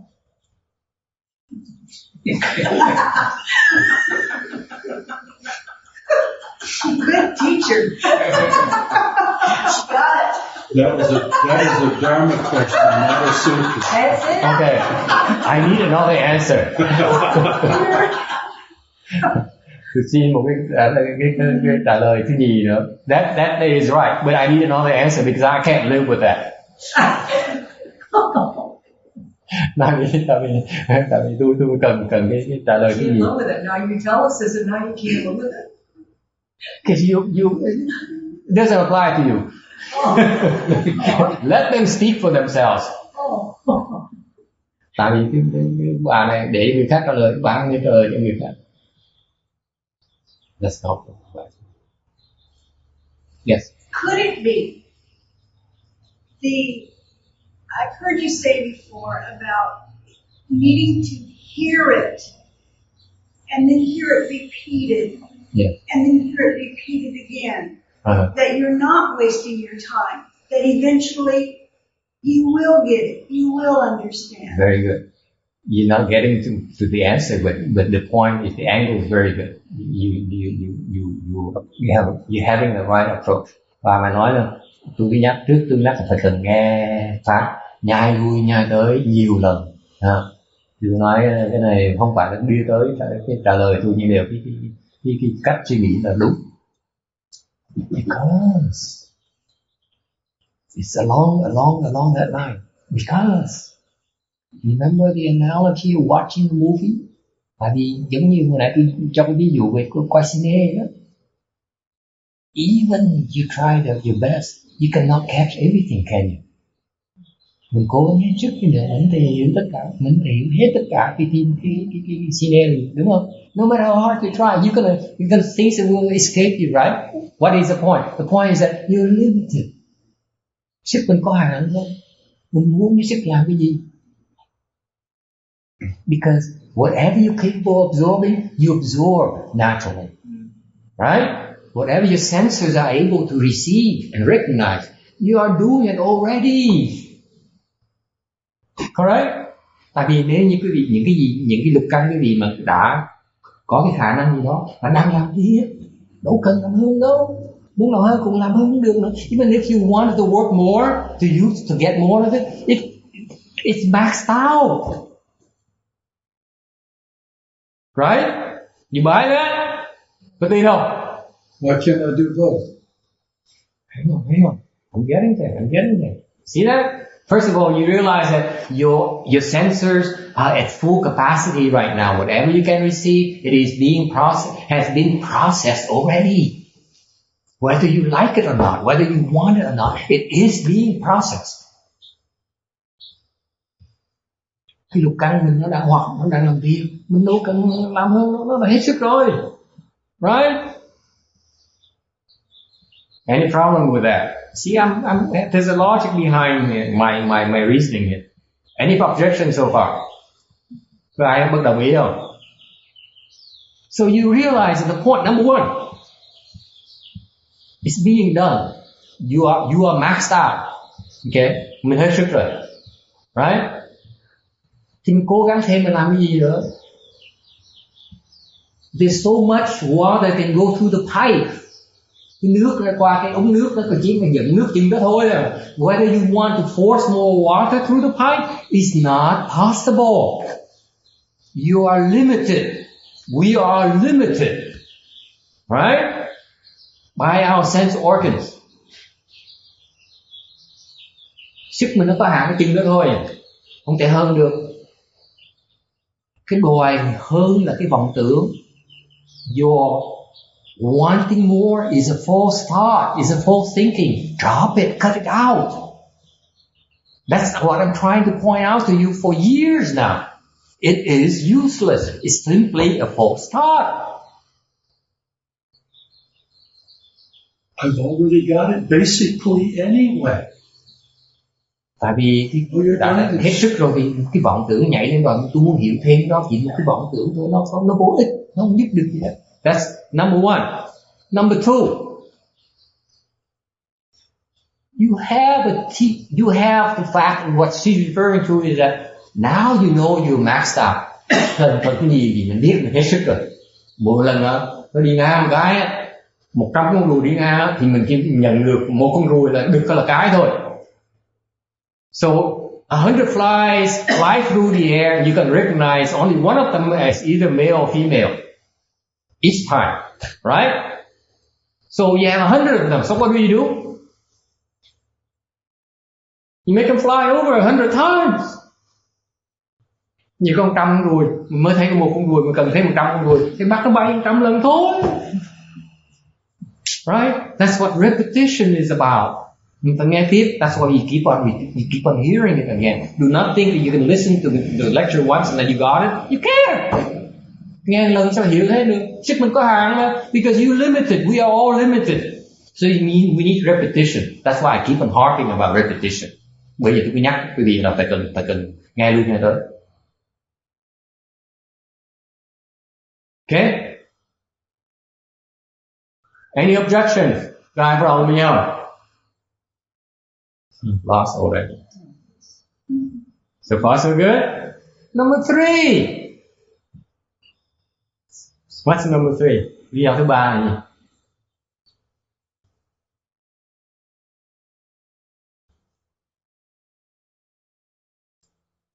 If you can't see it, you can't get it, you will remind me. You what? Be shown to you.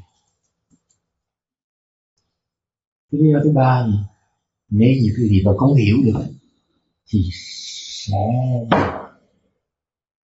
giảng nghĩa sẽ được diễn được. That's what the teacher comes. Lúc đó là mình cần thầy, cần tìm tri thức ở chỗ đó. Đó là việc cũng tìm tri thức. Cũng tìm tri thức biết rằng là sức người là có hạn thôi. Không thấy được sau này, không thấy được sau này. Và cái người nhắc lại cho mình thấy để ý lại cái sau này.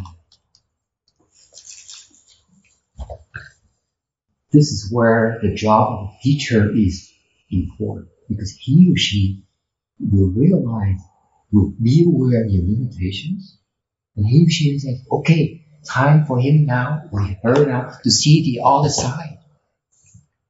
And he or she will remind you. He or she will point it out to you. See that? Thấy nó quan trọng của thiền tri thức. Because nếu có thiền tri thức, mình thấy anything else. Because without a teacher, without a good known advisor, there's no way for me to see the other side.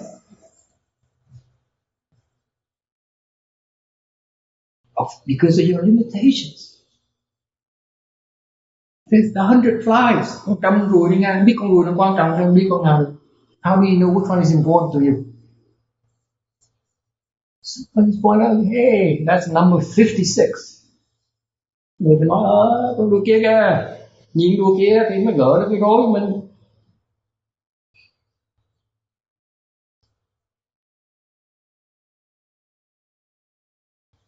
Still thinking. We're doing a process here where there's got to be some thinking about what you're telling us. Of course. Listen, you're not giving a sutra right now, you're giving a dharma. Although it's based on whatever the sutra means. I have a question, a real question.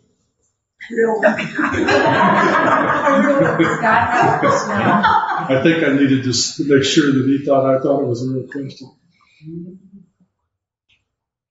If we are basically Buddha natured in the first place, and we have become less than that in some capacity, everybody I think would be different less.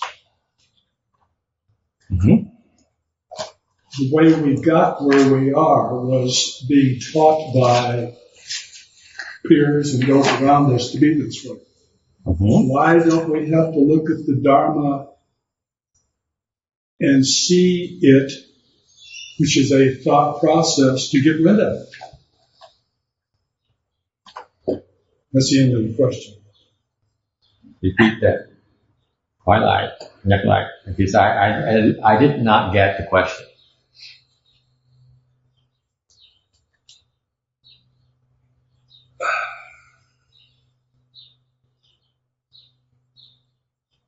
Since we are not all Buddhas, we have the nature to be the Buddha, but we are not all Buddhas. The reason we're not all Buddhas is we have been taught to transgress, or to go outside of the Buddha. how can I get rid of that without seeing it and understanding it and saying, that's not the things we need to do to become the Buddha again. I don't know how to translate that into Vietnamese to the question. It's way beyond my realm. Câu hỏi này nó sâu xa quá, tôi trả lời tôi giảng tôi dịch ra không nổi. Anyone can translate into Vietnamese for our Vietnamese audience here? No, but I could try and answer. Okay, please try to answer. We don't accept English.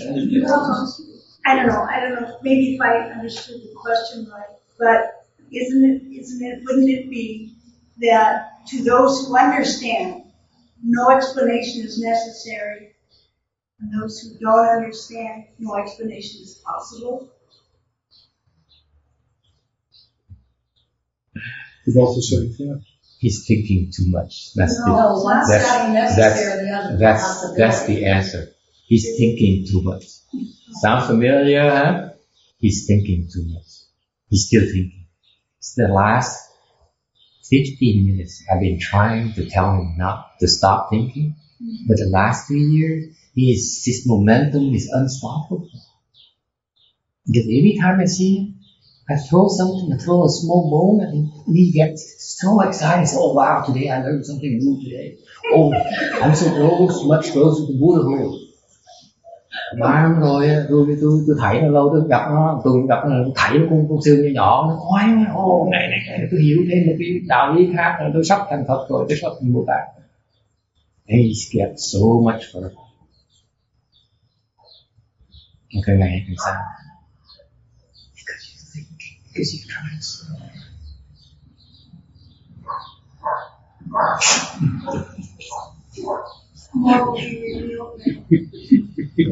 mấy tụi đàn ông đây tụi mình bé thích sự tự đại, thích sự tự đại. Maybe Flavia as well. Maybe it's okay. I'm thinking, but I don't want him to notice that I'm thinking. Horrible. I mean, speaking of horror. Thinking is so being afraid of being. See, so it takes them a while. You see, mấy tụi đàn ông nó chồng nó cần hiểu. Quý đàn bà, you see, quý đàn ông, đàn bà tụi mình, đàn bà thôi. Cái phần, at least the female side in me, we don't need to do that. He said, if the master says so, I believe him for 5 minutes. That's their mind. Stupid guys don't even have that drive. Đàn bà khôn đấy, tôi để tụi đàn ông ngu chứ suy nghĩ. Mình đàn bà mình khôn, pháp mình nhiều mình hiểu thầy nói, đừng mình tin thầy 5 phút sẽ được rồi. Đừng suy nghĩ, mình suy nghĩ mình tin thầy 5 phút nữa. Xong rồi. You guys don't even have that dharma. They have it. No wonder they're so faster than you in this one.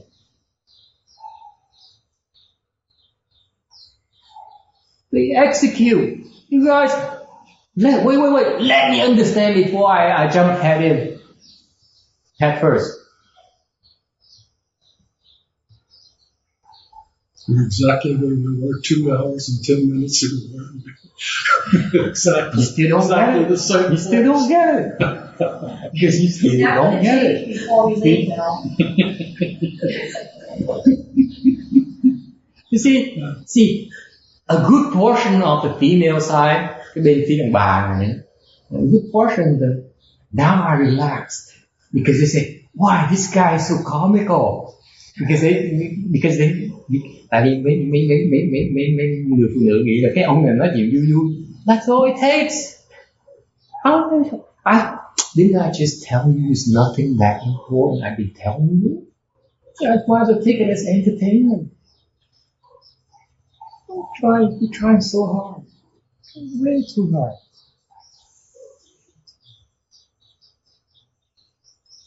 The trying is based on the thinking mind. Cái mà cố gắng là cái dùng cái trí của mình. Okay? And it goes against the way of cultivation. Nó đi ngược lại tu. Tại sao nhỉ? Cái tu là nó ngừng cái suy nghĩ. And yet you keep on using it. Cultivation will eventually bring a stop to your thinking process before your true wisdom can really unfold. And you keep on relying on the thinking process. And that's clearly explained in the Shravana Sutra. Cái kinh là nghiên giảng cái phần. What I explained to you is based on the Buddhist principles. I summarize into one instruction. Do not think, stop thinking. Then you get there. Trong kinh Thủ Lăng Nghiêm giảng, tôi tóm tắt lại những cái gì đó, cái lời chỉ giáo tôi nói là đừng có suy nghĩ nữa thì sẽ tới đó. Tại vì suy nghĩ mới tới được.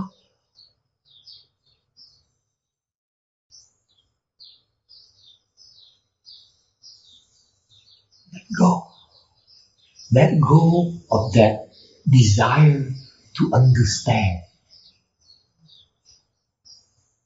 Adopt the attitude that if I get it, I get it. Right? If I don't get it, that's master's problem. There's always another 100 flies coming in. bỏ cái đòi hiểu, bỏ từ bỏ cái tham muốn hiểu sẽ hiểu, mà nếu không hiểu thì con thầy không sẽ lo cho mình. If the teacher can't help you, move on. Nếu thầy không giúp mình hiểu được thì thôi, kiếm thầy cả. So nó the end of the world, right? What's the big deal? There's at least a few more hundred temples that you can go and try to find instructions. What's the big deal? Right? Questions? Or another 100 flies? Hoặc là đám đuôi khác tới đó.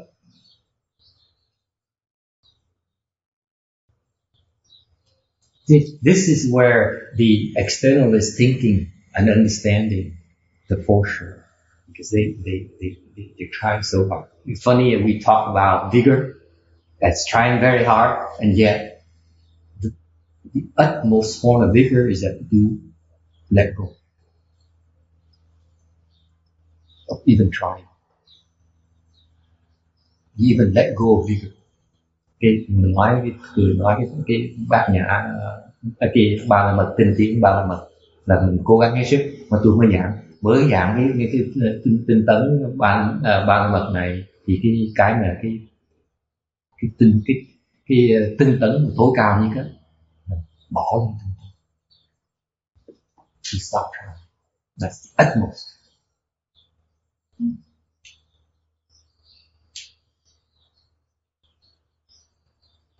You see, this is the advantages of a assembly. Cái lời của trong cái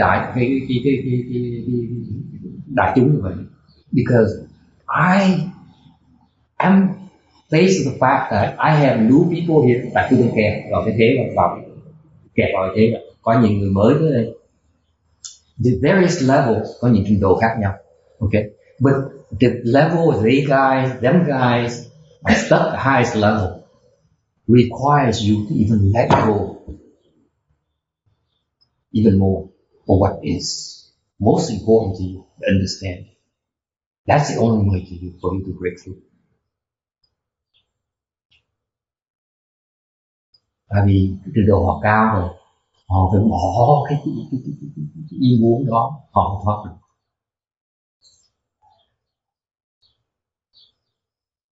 So for example, in your case, now you see them more.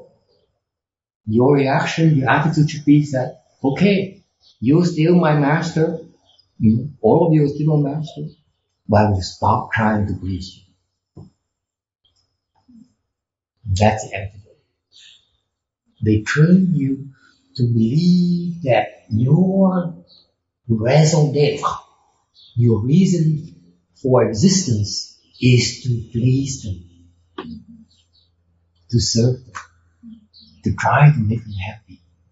So he said, okay, you still look at me as your servant, I will serve you, but I no longer see as my reason for being is to make you happy. When I need to serve you, I serve you. When I need to help you, I help you. But I no longer make it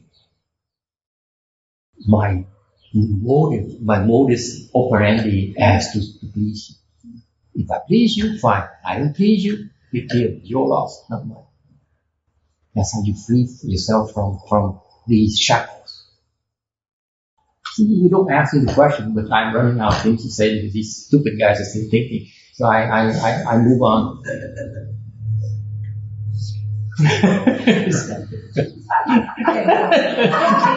See that?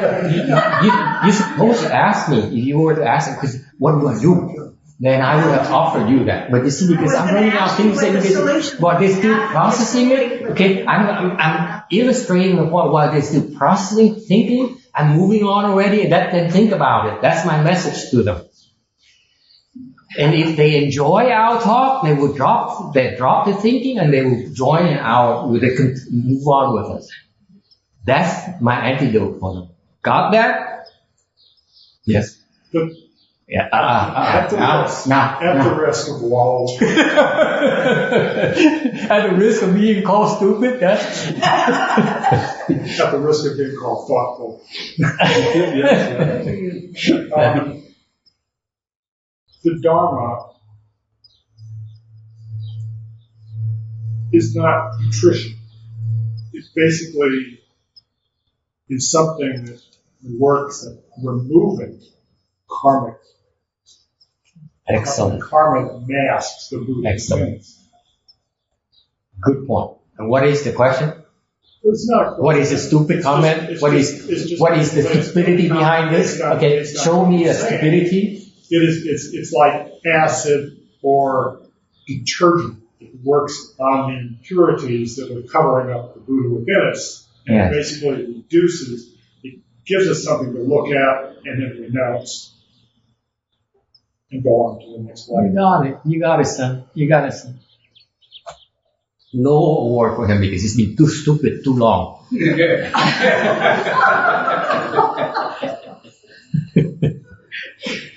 Ông này nói đúng đó, nói là tôi nói cái này có quá ngu rồi không? chắc chắn là ngu rồi.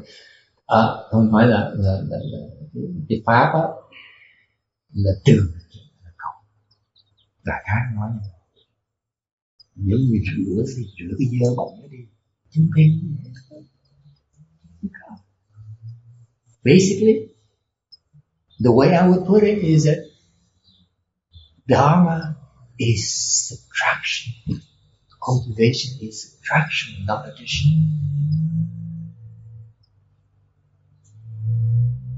If you come to me, you come to my lecture and say, I want to learn some more principles today, you ain't gonna get it. You ain't gonna get my message. Tại quý vị tới nghe Pháp mà, nghe tôi giảng Pháp mà ngày tôi muốn học thêm một tí lý thuyết nữa, học thêm một tí nữa, chất lượng đó. If you listen to my lecture, nếu quý vị nghe tôi giảng, xong quý vị, tự nhiên thấy hiểu được. It translates into what? Quý vị nghe thì mà hiểu được, có nghĩa là gì? You let go. Nhưng quý vị hiểu, quý vị sẽ bỏ chân thiện. Phải thế? Xin suy nghĩ mấy người mà có học tí là all the people who are educated are thinking like hell right now. Người có học vấn một tí là ngồi suy nghĩ tiếp tục suy nghĩ.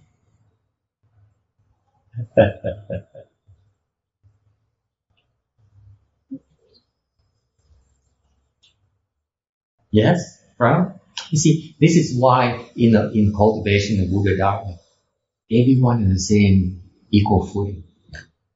Khi mà tu, ai cũng giống nhau, không ai hơn ai. Tại sao vậy? Tại vì đâu phải thông minh lắm đâu. Because we don't need to be that smart. You just execute. You do. Bớt người đô thêm. Cái thằng người thông minh nó tôi muốn biết thêm.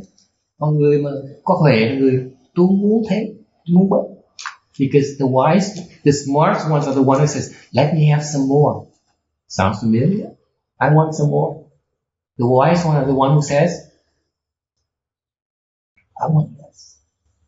I want to simplify it. Because then the picture is a lot clearer. Right?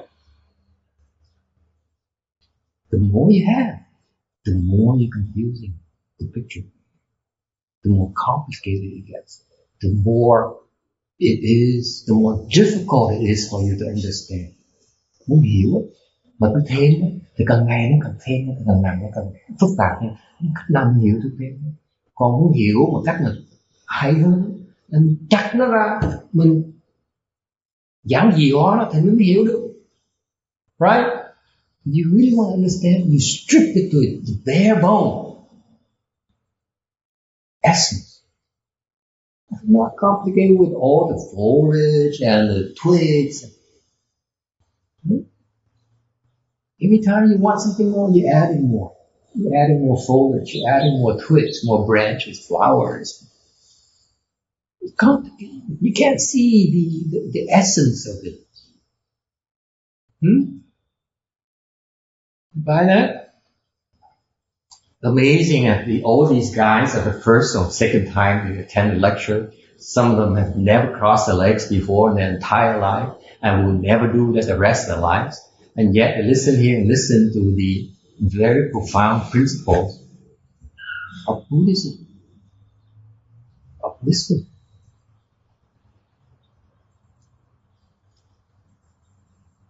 That's because why? Because it's thanks to all of you, the confused and stupid ones.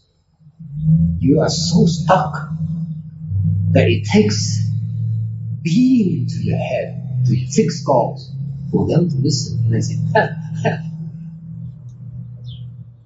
I'm not going to be as stupid as they are.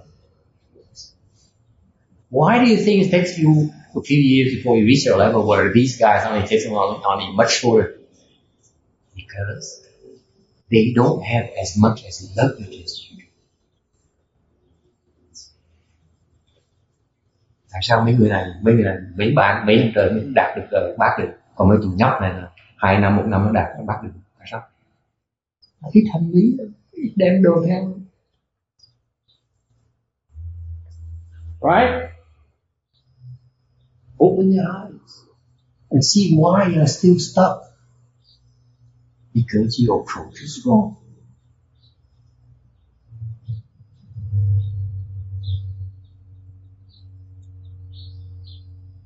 Questions?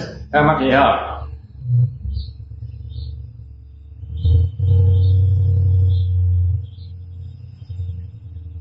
I want to tell you in closing that today I did not use a note at all. Nói vì biết lần ngày tôi giảng cũng mở sách ra. Tại sao? Tại tôi giảng tôi biết cái gì không hiểu. Because I know when I explain all these slides here, you don't understand a damn thing. Yeah? All these things, you don't understand. I don't give a damn either, because I know you don't understand. Okay? All I'm doing is I'm planting the seeds for you. Because you have to come back to it.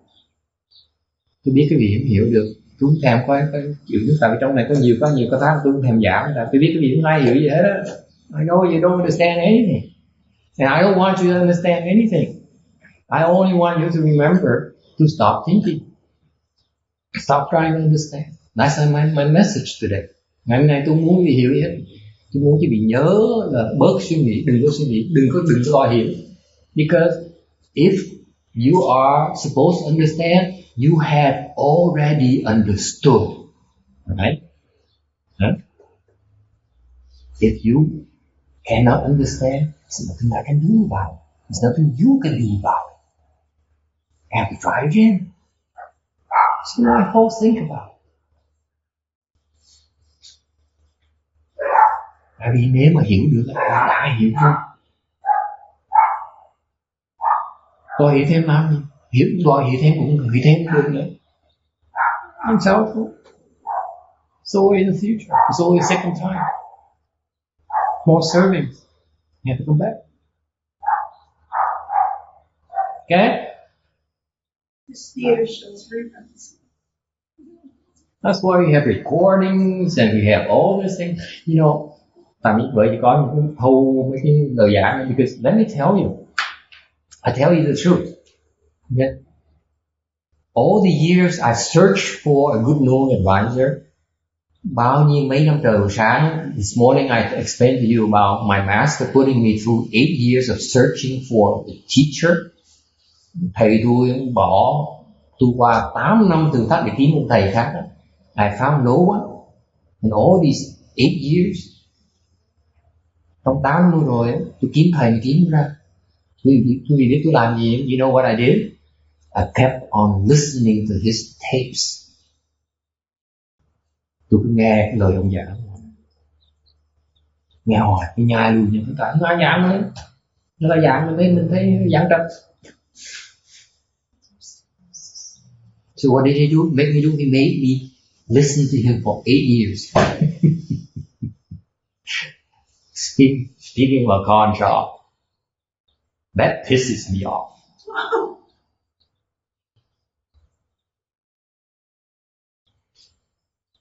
8 năm là kiếm người ra, người giảng kinh ra, thành tôi ngồi nghe ổng chứ bây giờ không ghét có chuyện gì, không có chuyện gì làm, tôi ngồi nghe ông giảng kinh.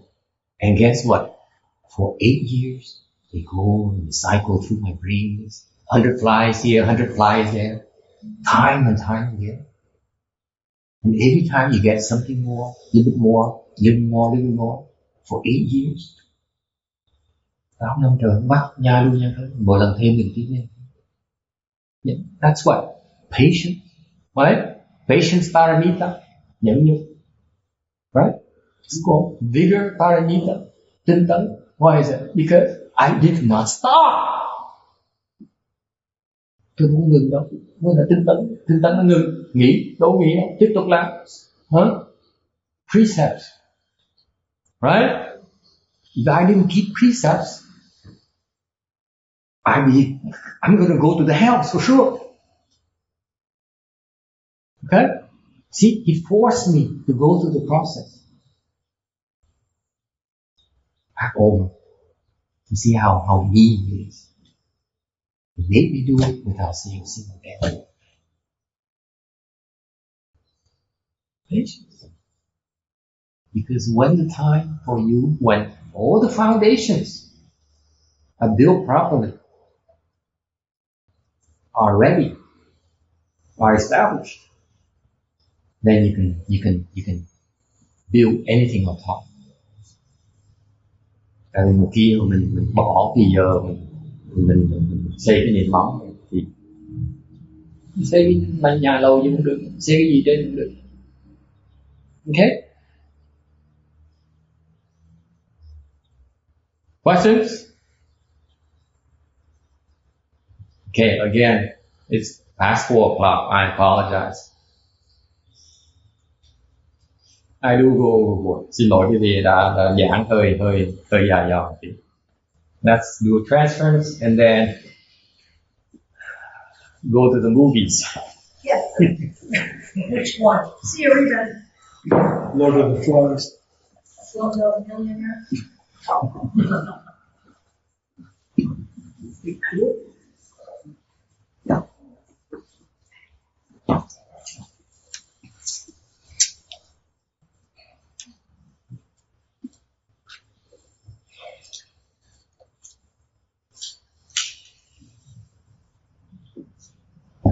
Chinese. Today's Chinese. 一丝红灯，双眼佛净土，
Thanks for coming. See you next time.